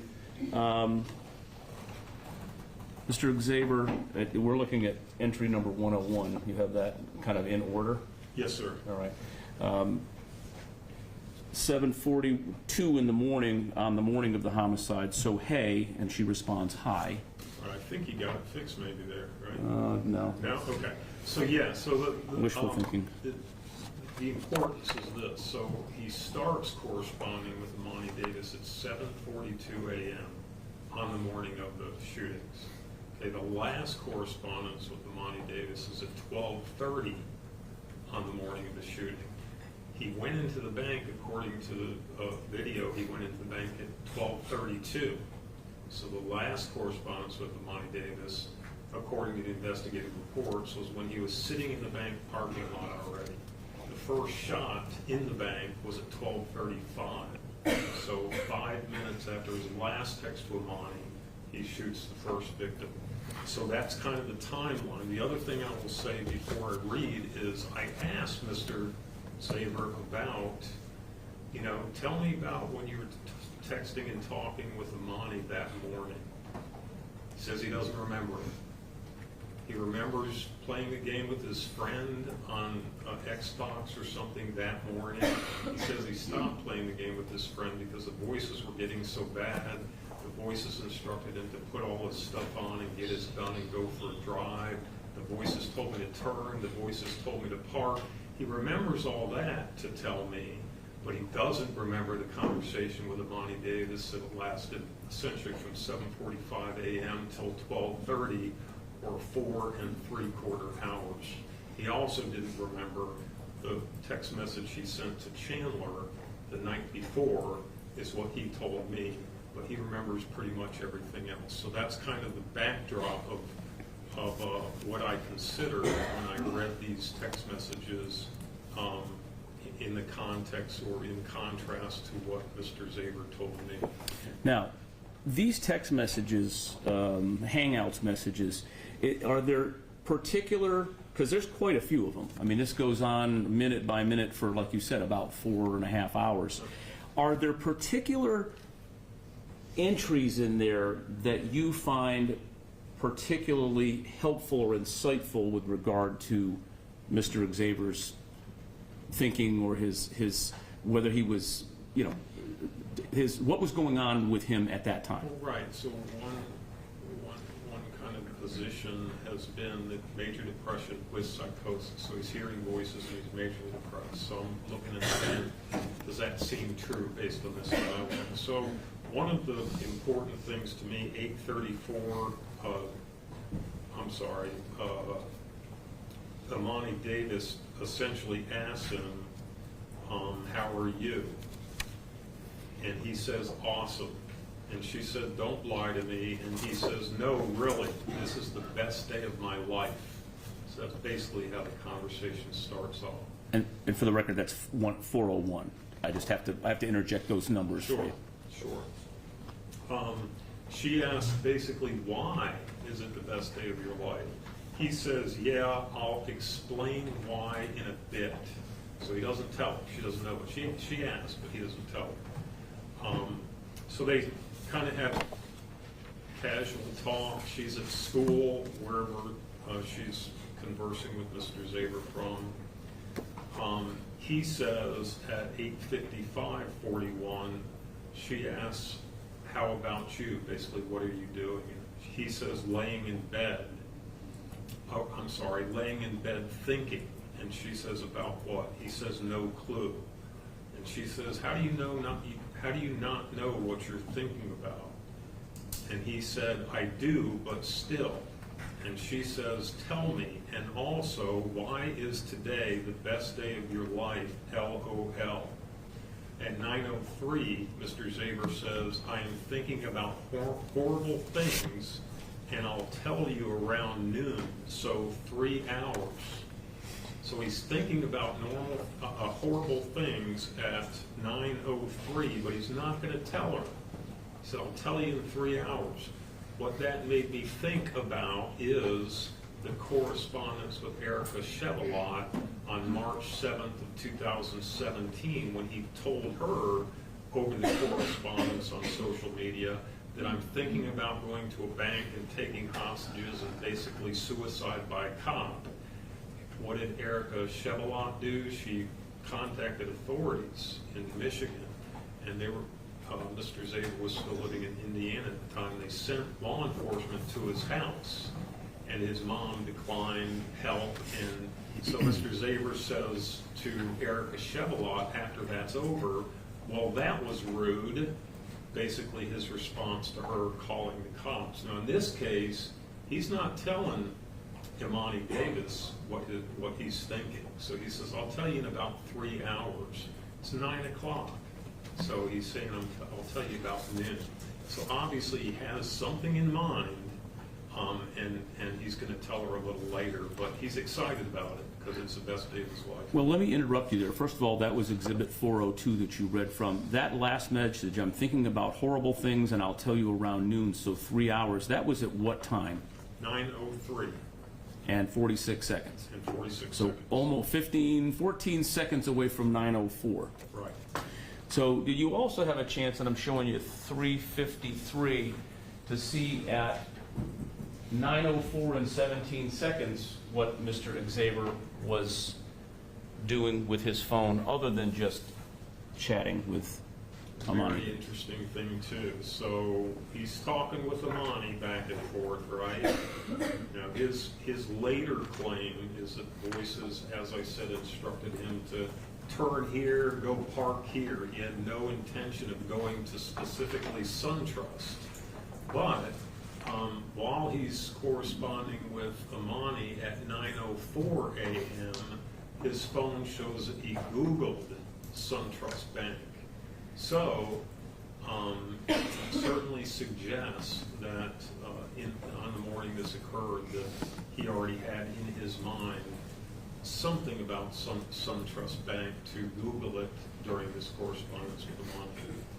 And that actually was, according to the stamps here, literally within seconds. Yes, Within 15 seconds. yes. Right. And it's from a psychological standpoint that there's continuity to that. It's continuity, and he's got something in mind, right? We now know what it is, but he's obviously got something in mind. He's telling Imani, kind of telling her a few things, but isn't going to say the whole thing. And while he's communicating with Imani, he's Googling SunTrust Bank. So certainly, when we kind of reconstruct it in hindsight, we see, the contrary information is what Mr. Zaber says, that he's hearing voices screaming at him during this time frame, this whole time frame that he's speaking with Imani. They're screaming at him and making him do all these things, dressing and, as I said, get the gun, put vest on, drive, but in spite of the fact that he's saying that, he's corresponding in this kind of logical way with Imani Davis. Now, I want you to look at Exhibit, 404. If you want to look at around 11:15 in the morning. 11:15. You fast forward through Yes. Mr. Zaber says to Imani, "Yeah, but I digress. I need to shave and shower and everything, and I'll be out in a bit." Now, that statement was made to Imani, and what he indicated to you is that the voices told him to get dressed and go out and do this? Voices instructed every bit of it, every bit of the lead up, beginning essentially when he was playing the game with his friend at somewhere around 7 in the morning. He had to stop playing the game with his friend because the voices got really bad. And of course, he claims that the voices instructed him to do all these things, and of course, and with me, claimed that what happened in the bank, the voices instructed him to do every bit of that, to say the things he said, to instruct the victims against the wall, et cetera, et cetera. That's what he claims. And this is from Exhibit 404. If you go down to 11:53, Okay, 11:53, Mr. Zaber says to Miss Davis, "No, but I'm getting dressed and brushing it says my feet." Excuse me. "I'm brushing my feet, looks like a typo. Then I'll tell you why I'm excited and having a damn good day." so here's more of a prep of I'm getting dressed, I've just gotten out of the shower. I am doing this. I'm going to go get in the shower, and then I'm out of the shower. I'm brushing, he says brushing my feet. I think he meant brushing my teeth. And then I'll tell you why I'm excited and having a damn good day. So this is 11:53. He held true to it 9 o'clock, saying, "I'll tell you in a few hours." Hasn't told her yet, but it sounds like he's building up to it. So what's the next thing of significance to you in your evaluation and determination of the state of mind of Mr. Zaber at this time? 12:13:45, Mr. Zaber asks Miss Davis, "So, you ready to find out?" And she says, "Yes." And he says, "I am dying today." And Miss Davis's response is, "Wait, what?" And he says, "Yep, today's the day." And she says, "The hell are you talking about?" And he says, "Precisely what I said, I'm dying today." She says, "Why?" He says, "Because I want to." She says, "Why would you even message me to tell me that?" He says, "Because I'm an asshole who enjoys hurting people." So that dialogue was really important. He says, "I'm dying today." He waited till 12:14 to tell her that, while at 9 o'clock said, "I'll tell you in 3 hours," so he missed it by 14 minutes. But ultimately told her, "I'm dying today." And, that's 12:14. So 15, 17 minutes before he actually enters the bank, he says, "I'm dying today." So are these the communications that you have read and that you see in here, is this, are they organized? They're organized, sequential, nothing really weird about it, except, you know, the content, what he ultimately tells her. But leading up to that, it's not, you know, psychotic, what you'd expect from a psychotic person. It's very organized. How you doing at school? Just general conversation.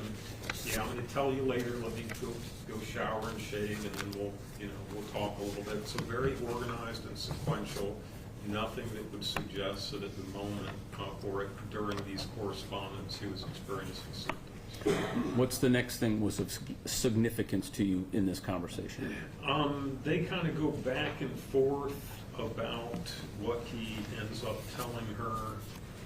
I thought one interesting statement was Miss Davis seemed to be getting a little upset with him, as you can imagine. And she says to him, "You cut me out of your life, called me abusive, and don't tell me, tell your fucking mom." So basically, tell your mom you're thinking about this stuff, Amani's saying to him. And Mr. Zaber responds, "Nah, I never cared about her." So that was kind of interesting to me, the kind of sentiment about mom, which is contrary to what he's saying now. And that was 406, just so I Yes, interrupt. 406. So they talk back and forth, nothing really bizarre, just kind of normal stuff, arguing a little bit. So the most relevant one, all of it is relevant, but this is the last text from Mr. Zaber to Amani, and it's at 12:30:55, so almost 12:31, right before he goes into the bank. But the fun part, right? Question mark. The fucking cliche clincher is that I'm not going out alone. I'm taking a few people with me because I've always wanted to kill people. So I'm going to try it and see how it goes. Watch for me on the news, Sebring, Florida. Okay, so sitting in the parking lot, approaches the bank. He doesn't tell her his full plan until right then, before he goes into the bank. And again, it brings to mind Erica Chevrolet telling her, and she called the cops. So he's there. He's in the parking lot, and again, organized. Seems very rational with his plan. An irrational plan, but irrational in expressing his plan to his friend, Imani Davis, during that entire time frame, 4 hours and 4 3/4 hours. And then explicitly states what he's going to do. Nothing about voices, right? He's telling everybody, voices are screaming at me to do this stuff. I sat in my car, I don't know if it was 2 minutes or 2 hours, trying to convince myself not to do it. That's not really what happened. And is it often in the time, and we've already talked about your background last week or the week before, but do you normally get a conversation with another person all the way up until a crime when you look at these types of cases, or is this providing valuable information the way it rolled out? Right, you don't ordinarily get that really valuable information. Again, the data from this all the way back to the Michiana, it's great data to have. We can make some really solid judgments based on this data. You saw the interview of Mr. Xavier with the police, correct? I did. And that was a time where he was also expressing that he was hearing auditory hallucinations. Right. Could you give us kind of a summary of what your observations were, and I'm skipping over the bank part because you already talked about that. Yeah, it's but right. As far as now watching the video of his interview with law enforcement, was there anything in that interview as he's saying, I'm still getting yelled at by the voices, or his behavior when the police leave the interview room for a while? Was there anything there that triggered any thoughts of you of whether or not he was actually hearing auditory hallucinations as he had claimed? Well, just the discrepancy again between Zaber saying, I'm hearing voices and they're screaming at me and doing all this, but he's sitting there talking rationally with the police officers. So, according to him, he just did this because voices are screaming at him and he couldn't control it. And now that he's sitting down with police officers, he's still saying that the voices are talking to him and screaming at him.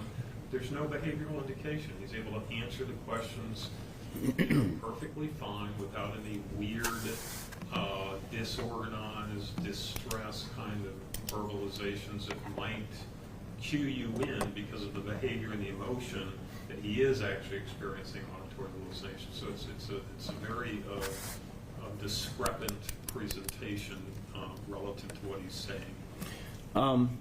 Last area, Dr. Macklis testified before the jury and said that the capital felony was committed while the defendant was under the influence of extreme mental or emotional disturbance.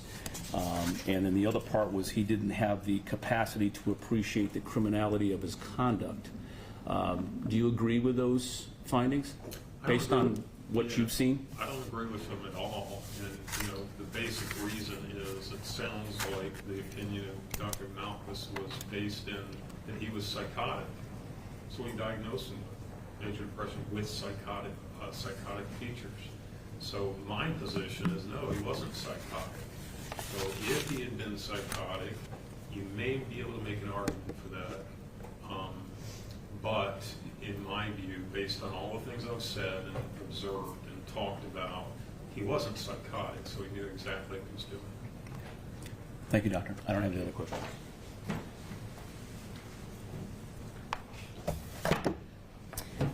The voices are a psychotic symptom, right? Yes. Psychotic symptoms are more common in adults, less common in children, right? Yes. Okay. So is it possible that when someone is a child or a teenager, they may have a little bit of a psychotic symptom, but then it fully blooms when they become an adult? Yeah, it's possible. It's usually there's kind of a window between 18 and 25 is when we usually see those psychotic mental illnesses first develop. So the person starts experiencing the hallucinations and delusions. So that's kind of the time frame. And those hospital records where Dr. Raster at Michiana is saying he says he's hearing voices, but I don't really believe him. He's 15 years old. Yes. Okay. We've heard about some qualities that Zephyr has. We've heard a lot about how agitated and irritable he is. Could that be a symptom of depression? Yes, it could be. Agitation and irritability is not uncommon in adolescent depression. So we call it agitated depression. So we see it a lot, especially in juveniles. What about failure to maintain a job? Is that a symptom of depression, or could it be? Yes. What about being flat? Are depressed people sometimes described as flat? Yes, flat affect, like they don't show much emotion, so sometimes you see that in depression, yes. What about seeming cold and disinterested in himself, disinterested in what's going on with other people? Could that be someone describing someone who's depressed? Yeah, so depressed people sometimes they kind of withdraw. They don't really want to interact with other people, so yes, it could be. Would you agree that major depression was fairly obvious when Zephyr was younger? Yeah, I do at points. I think that it was, probably not during that span between 2015 and 2018 when he wasn't getting any treatment, but when 2013 and 14, I think that yes, he had some depressive things related to some of the family dynamics probably. You mentioned it a few moments ago, agitated depression. Can you explain how differently depression presents in adults versus teenagers? Yeah, teenagers can have depression that looks like adult depression, but we often see the agitated depression in juveniles, which simply means they kind of act out their feelings. They don't know how to deal with the sadness or depression that they feel, and they kind of act out, and they act badly, and they hurt people, and they're irritable. So that's very common in adolescent depression. Adult depression is a little different, where they essentially become, kind of incapacitated, lose interest, aren't motivated to do anything. They stay in bed a lot. They're not as responsible as they usually are. They don't attend to themselves very well, so that can affect hygiene and stuff. So essentially, that's one of the distinctions between the juvenile and adult depression. Have you ever noticed that society sort of underestimates or minimizes depression? Yeah, it's true. I mean, it's kind of, depression is kind of the common cold of mental health. You know, most of us experience periods of some depression where we're feeling lower than a kind of our baseline. So, you know, I think there's kind of a societal expectation that, you know, when you're depressed, you're supposed to just carry on, and it's not that big a deal. Is that how psychology feels about depression? No. Okay. You said a moment ago that you didn't think that he was depressed in 2019 because there's sort of this void of information. So you're not saying that you know he wasn't, you're just saying, I can't say that he was because we don't have any records like we do back when he was a kid. Yeah, I think that's fair. We don't really know exactly. We didn't have any documentation from mental health people how he was doing at the time, so I think that's generally fair. You said that when he reported his suicide attempts to you, that they seemed to be like they were different versions of what he had talked about before. Right. When you're in a suicidal state, would you agree that that's an altered state of mind?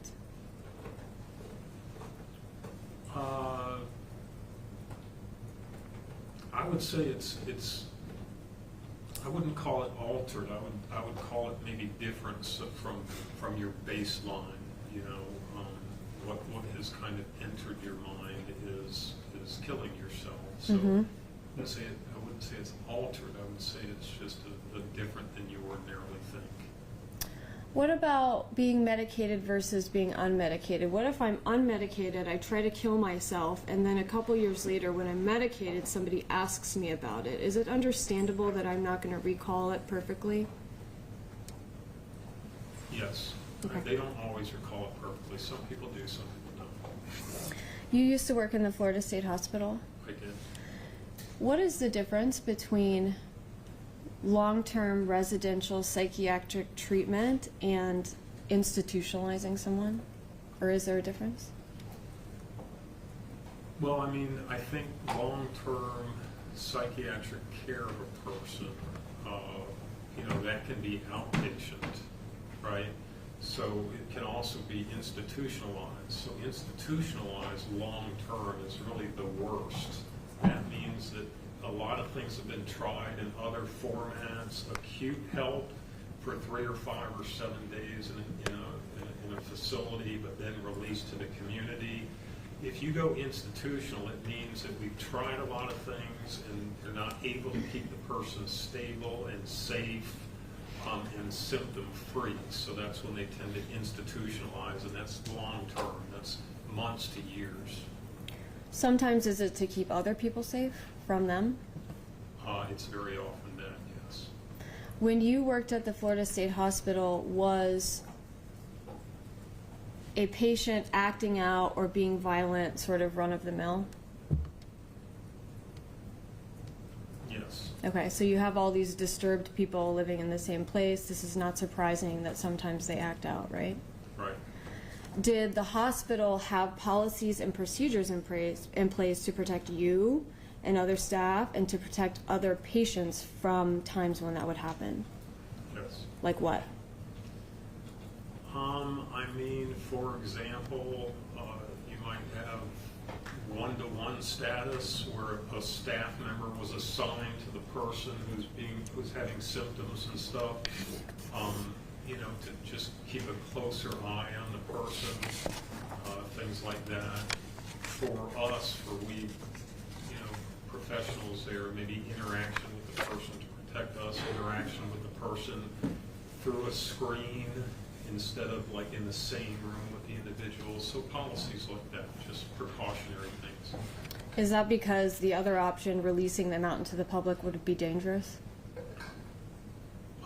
Yes. You know, in some instances when somebody is acutely very symptomatic and because of those symptoms they're dangerous, then yes, that's exactly right. Do we know why certain people get disorders. Like I'm envisioning a family, there's 5 kids, 4 of them are perfectly fine, they're contributing members of society, and then there's this one. Do we know why that happens? We don't really know why. I mean, we know a combination of many factors, many variables can contribute to the development of mental health symptoms, so we don't know exactly why. So even siblings vary as far as outcome goes with that. It's very frequent that that happens, siblings growing up in the same household, so that's environmental, right? And it's also genetic, siblings with the same parents, but one of them has severe mental health symptoms, the other 4 don't have any at all. So, it's a fairly common occurrence.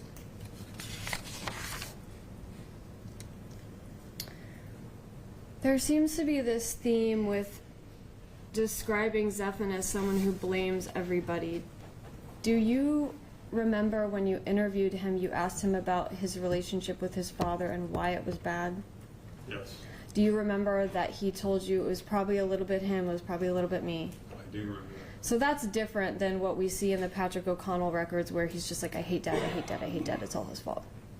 Yes, So people can gain insight, right? yes. Even Zephyr? Sure, he's smart, it's part of it, so people who are smart tend to be more capable of developing insight over time, so yes, he certainly can. Some people succeed at therapy and some people fail. Is one of the risk factors for failing that you don't have a supportive family? Yes, that can be a big risk factor, yes. So with Zephyr, on the one end of the spectrum, we have mom who, if you don't want to take the medication, we won't take the medication. If you don't want to go to Patrick today, we won't go, no problem. And then we have dad who sort of doesn't believe in the entire enterprise, right? Well, I don't necessarily agree with that. I think his family was fairly conscientious in trying to get him help. I mean, going to the Bowen Center, going to Patrick O'Connell, all the things that occurred. Sometimes Dad would go to Patrick O'Connell, at least they tried it. Michiana too. Parents were involved in that. So I think they were pretty conscientious in trying. I agree with you. They had different perspectives and attitudes about it. Mom, didn't really push. Dad was maybe a little bit overbearing sometimes, but I think they all wanted him to get better and seemed to promote that. Do you remember the fight that Zephyr's dad got in with him at his therapist's office? I do. You do therapy, don't you? Not now, but I have done therapy. With adolescents? Yes. If someone had an incident like that in your office, would that concern you about what is going on in the home as far as whether the parents are as supportive as they could be about therapy? Yeah, sure. I mean, it could have been, I don't remember what the conflict stemmed from exactly, but obviously there could be a bunch of reasons why the conflict occurred in the therapist's waiting room, I guess, but I'm not sure. But, yeah, I mean, Dad and Zabor and Zephyr did not always get along real well, and that's pretty well documented.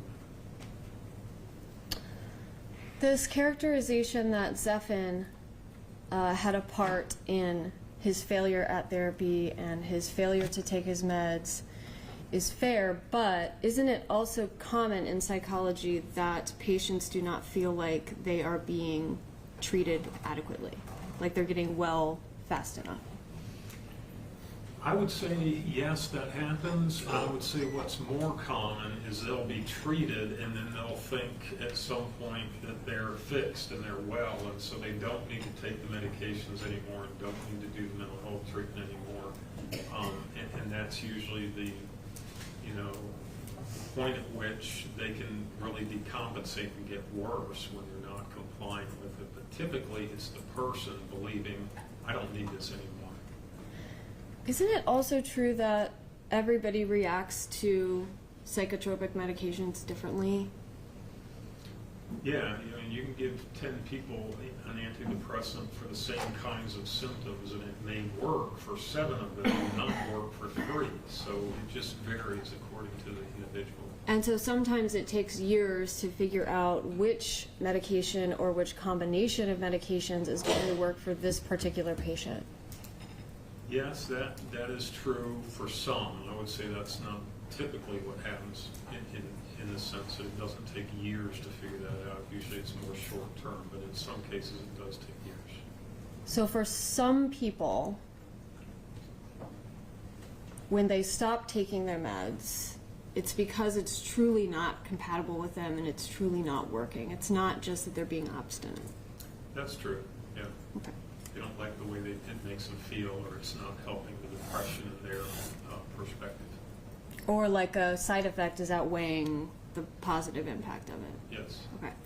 What is, you've reviewed the jail records, right? yes. Okay. And the jail records have medicine information in it, and then they have like conduct information, like a observation type log. Right. Okay. What is Zephyr on at the jail? He was on Zyprexa, I know, and I think he was on Celexa. I'm not sure if he's still on Celexa. I don't recall. Why is he on Zyprexa? He's on Zyprexa to jail, I assume, because the physician there thinks that he has a psychotic mental illness. Okay. Is giving someone medication for a disorder that they don't have illegal? It is illegal. I mean, when a physician prescribes a medication, they have to justify that prescription. So in other words, they have to diagnose a certain condition and then prescribe the medication for that condition. So, typically a physician won't prescribe a medication for a disorder they don't think exists. Do you recall from Zephyr's historical medical records whether he's ever been on this combination of medications before? The current ones? No, I don't think he's ever been on Zyprexa. It's the first time he's been on Zyprexa. Okay. So he is on a new medication that he wasn't on when he was younger, and he's compliant. So those conduct records, not a single one of them say that he refuses to take his medication, right? That's correct. And he hasn't hurt anyone in the jail, correct? I'm not aware of him hurting anybody. I'll add that he started that Zyprexa in November of 2019, so that was about 10 months after his arrest. But I think he's been doing reasonably well at the jail before he was on the Zyprexa and since he's been on the Zyprexa. Thank you. Redirect. No redirect. May this witness be excused. You're excused, sir, free to go about your business. Thank you, Mayor.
Ladies and gentlemen, we'll take our lunch break now. It's a little below 1, so if you could return at 2 o'clock, we can start once you come back from your lunch. As always, we'll allow you to talk to you or approach you, do any research on your own. We'll see you. Thank you. All rise, please, for the jury.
Fletcher over the lunch hour again.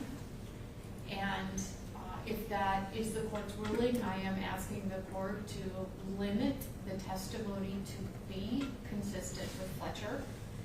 And I think it is important to carefully look at what testimony was allowed in Fletcher and what was objected to and what the court held and what then the Supreme Court held, if I may go over this. And for the record, it's Fletcher v. State, 168, Southern 3rd, 186, Florida Supreme Court case from 2015. In Fletcher, the defense is the party that introduced evidence of antisocial personality disorder through their expert witness, Dr. Kropp. They are the ones who introduced it. And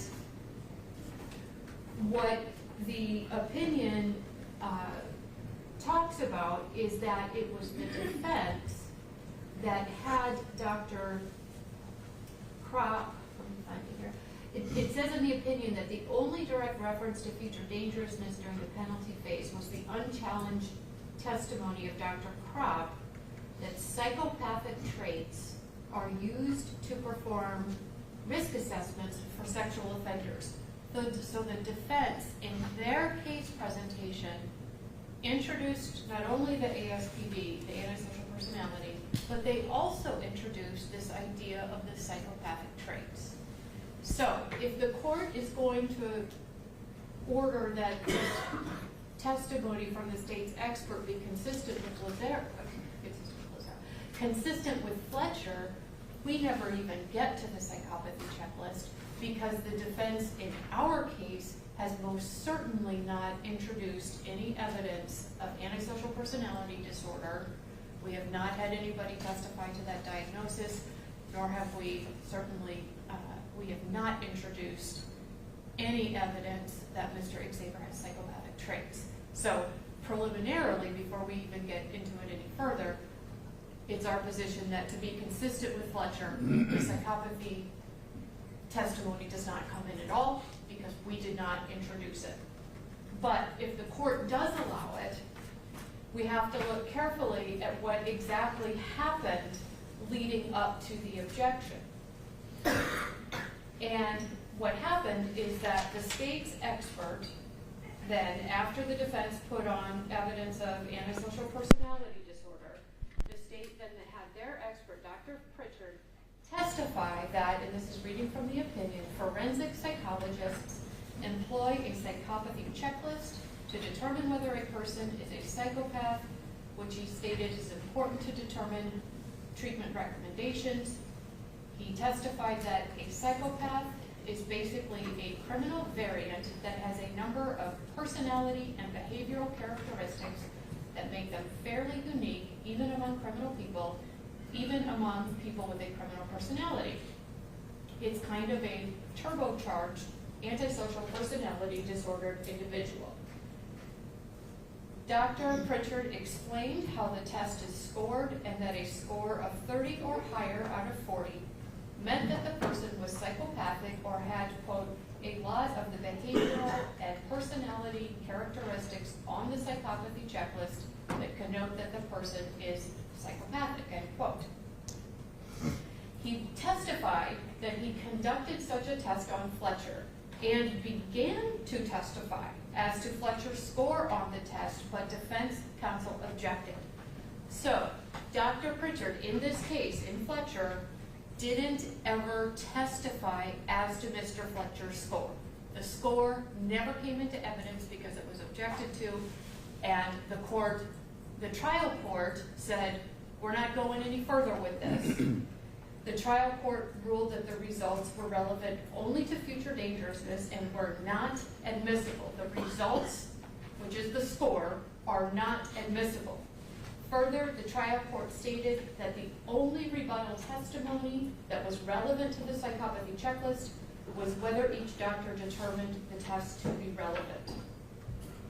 So, what this means is that if the defense had introduced antisocial personality disorder, according to Fletcher, the state can put on an expert to say, we think antisocial also, but also it's this supercharged kind, it's this turbocharged kind of antisocial personality disorder. But the court goes on to say, Dr. Pritchard did not testify that Fletcher was a psychopath or that psychopaths posed a future threat. Rather, he testified that the psychopathy checklist tested for psychopathic traits. Additionally, he did not testify as to what psychopathic traits Fletcher exhibited, only that he performed the test. So that means that Dr. Pritchard and Fletcher did not testify. Okay, question 1. What is question 1? And out of a 0, 1, or 2, how did you score? Question 2. What is question 2? And how did you score? All the way through all 20 questions. That did not happen in Fletcher. The final score for Mr. Fletcher was never revealed, nor were the individual scores or the, as it said, the psychopathic traits that Fletcher exhibited. So, if the court is going to allow any testimony of psychopathy, which again, we believe it shouldn't, based on the factual circumstances that existed in Fletcher, if the court is going to allow it, it should only be that, yes, I think he's antisocial from the doctor, and I think not only is he antisocial, but he actually is there is this supercharged variety of it. We administered the test, but no results, not for an individual question, and certainly not for an overall score. That is how it could be consistent, how the testimony could be consistent with Fletcher. But to go into the questions, to go into the final score, is wholly inconsistent with Fletcher. Judge, I disagree with the defense's argument. Every case has its own unique set of facts. And first of all, I think the argument that the defense is the one that has to put that diagnosis out there for the state to then go ahead and rebut it, I suppose in some cases that would be true, because if the defense, if that was, in this Fletcher case, apparently that was something that they put out there and the state rebutted it in a fashion. But the fact that the defense in this case has put the defendant's mental health at issue. And of course, mental health, which has been very specifically referred to throughout the defense's presentation, mental health, mental health, mental health. There's been no discussion of behavioral diagnosis. It's been mental health. And of course, the court's aware there's a big distinction there. Mental health is something that one can't necessarily control, but behavioral behavioral issues or personality disorders are things that people can. So there's a difference there with kind of intent, which is why the state acknowledges that there was some issues in the past, but they were largely behavioral and not necessarily related to mental health. So part of the state's presentation in rebuttal is to, again, offer that alternative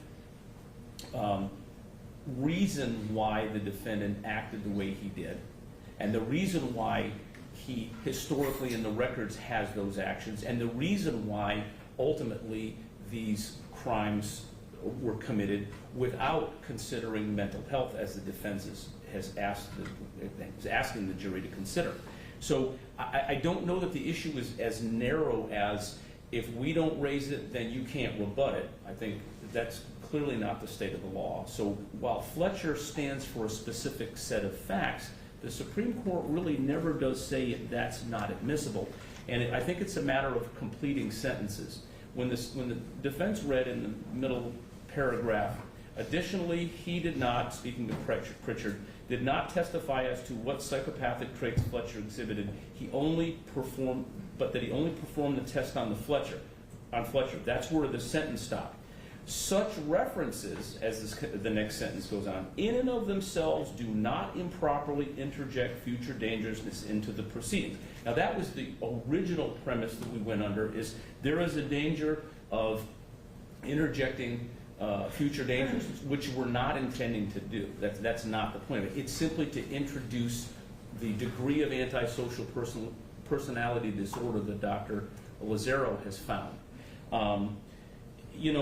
As far as that Fletcher does not permit the scores, I don't know that it says that, Judge. I mean, Your Honor has read the case, and Your Honor has taken a look at the totality of it. If there was something in the decision that said, and you can't use the reports, you can't use the test results, et cetera, I'm assuming it would be clearly in there. Typically, any sort of a test or any sort of a questionnaire, and we've heard a lot of questionnaires during this trial, to put the relevance of those, and of course they can be challenged, out in front of the jury is part of the justification or the collateral or the source of evidence that the expert is using in order to make an opinion that they're relying on. So unless I'm missing something in the Fletcher decision, I don't know that it prohibits anything other than using the psychopathy checklist and the diagnosis of psychopathy for anything other. You're not allowed to use it for future dangerousness. That's clear from there. But all of the other things, I think, are read into the language, and I don't think that there is any language in the case that prohibits that. And I don't know of any other reason that would not be permitted, unless there's something out there that says that it is not. And it's just like any other diagnosis. Again, this is the turbocharged version, so to speak, so maybe it's different in that regard. But, any of the diagnosis from the DSM, they have criteria. That's the whole point. And I know that the criteria is often very hotly disputed by one side or the other. So I believe that the court's previous ruling is correct. The state is in agreement that he will not, Mr. Xavier would not be called a psychopath, although, following Fletcher, apparently psychopath was used in that, and we've still agreed not to do that across the very top.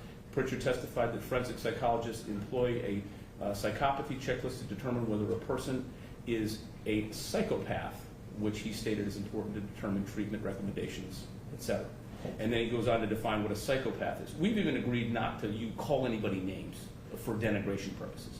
So I think we're even giving more than what is prohibited by Fletcher, which is simply not using it for future danger. Judge, Dr. Pritchard did not testify as to what psychopathic traits Fletcher exhibited, only that he performed the test on Fletcher. Such references in and of themselves do not improperly interject future dangerousness into the proceedings, and therefore this testimony is not evidence of a non-statutory aggravating factor. Accordingly, we deny relief on this claim. What this says is that if he had testified to the psychopathic traits of Mr. Fletcher, that would have been future dangerousness, and the case would not have come out the same. It's only because he did not speak to the specific traits of Mr. Fletcher that it did not become the future dangerousness. Whether the state wants to put on the specific traits and say it's not for future dangerousness, it's for something else, this court, the Supreme Court says in Fletcher, if you put on the testimony of the specific traits, you are putting on testimony of future dangerousness. Whether you call it that or not, that's what it is, and that is what is improper.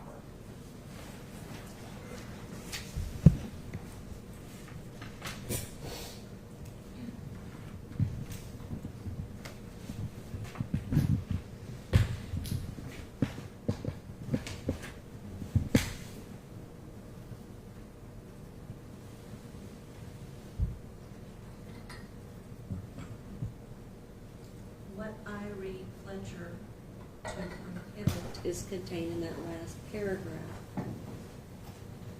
And so I don't want anybody using the word psychopath.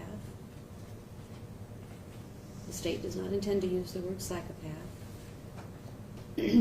Because the checklist itself is called a psychopathy checklist, my prohibition would be to say that the witness can't say this is a psychopathy checklist. I don't know what PCLR, I can't remember what it stands for, but that the state can elicit testimony that it's an evaluative tool, it's a checklist tool involving more definitive antisocial personality disorders, but not the name of it, because it does use the word psychopathy.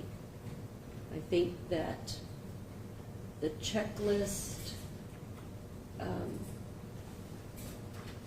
the checklist tested for psychopathic traits, and I would suggest that you not use the word psychopathic traits, but that it would be for a antisocial personality disorder.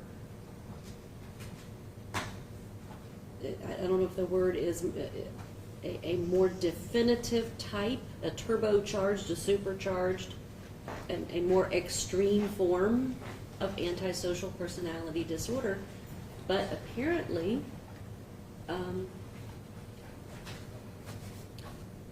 he did testify that he conducted the test, and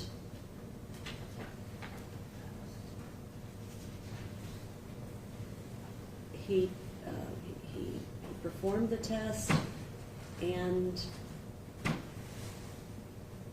that it checked for these types of traits.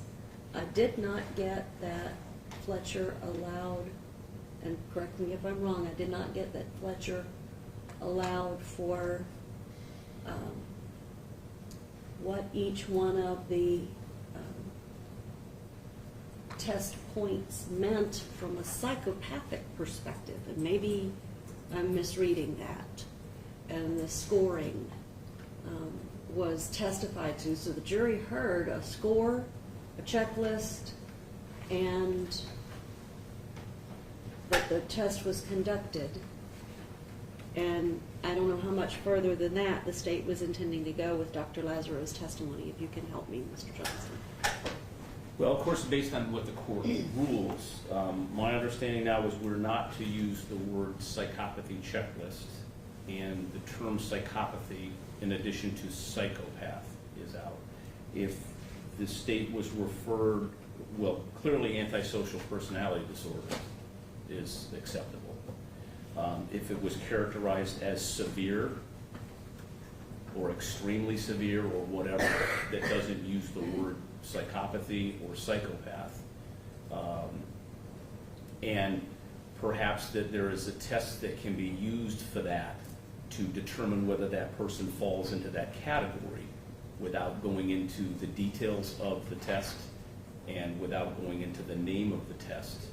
Does that satisfy the court as you interpret Fletcher? It does me, yes. So, when the court said that there was testimony about the score, on the opinion page 210, Dr. Pritchard testified about how the test is scored generally and what the scores mean, but he did not testify as to Mr. Fletcher's score. So that tells me that Dr. Lazaro is not allowed to testify as to what score she gives Mr. Exaper. Would, That, well, I'll let the court make a Go ruling ahead. for it. I don't know. Go ahead. Well,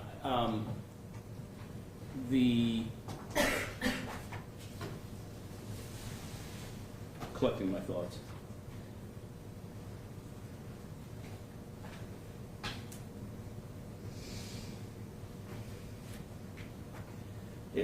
I guess the defense's position is, even if we call it a checklist or a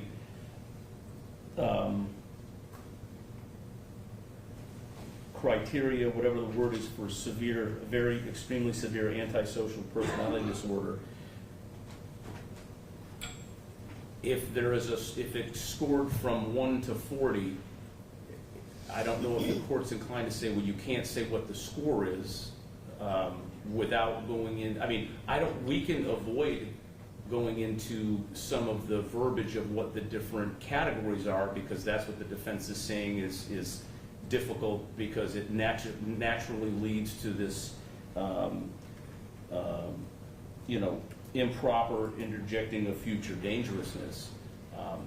But as far as that the defendant scored X and here's the scale, I don't know that addresses, or that does not violate, from what I can read into it.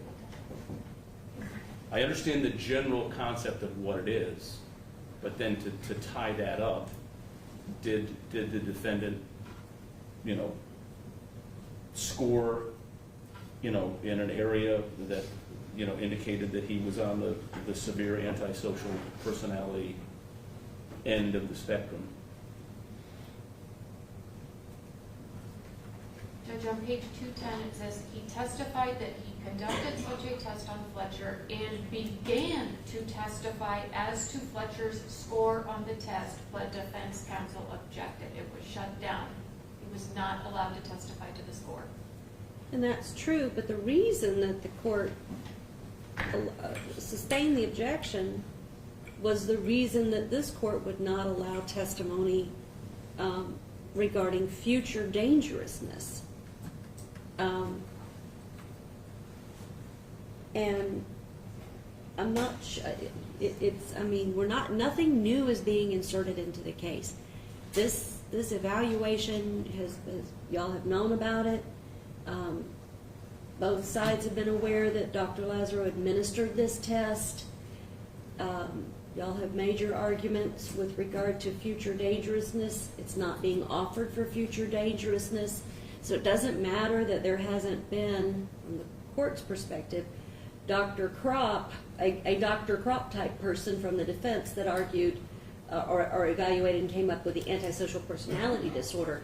It's the same individual that's being evaluated, and this analysis is being determined by the state that Mr. Xavier exhibits antisocial personality disorder, which could be contrasted from other disorders that have been found from defense evaluations of the same individual, Mr. Xavier.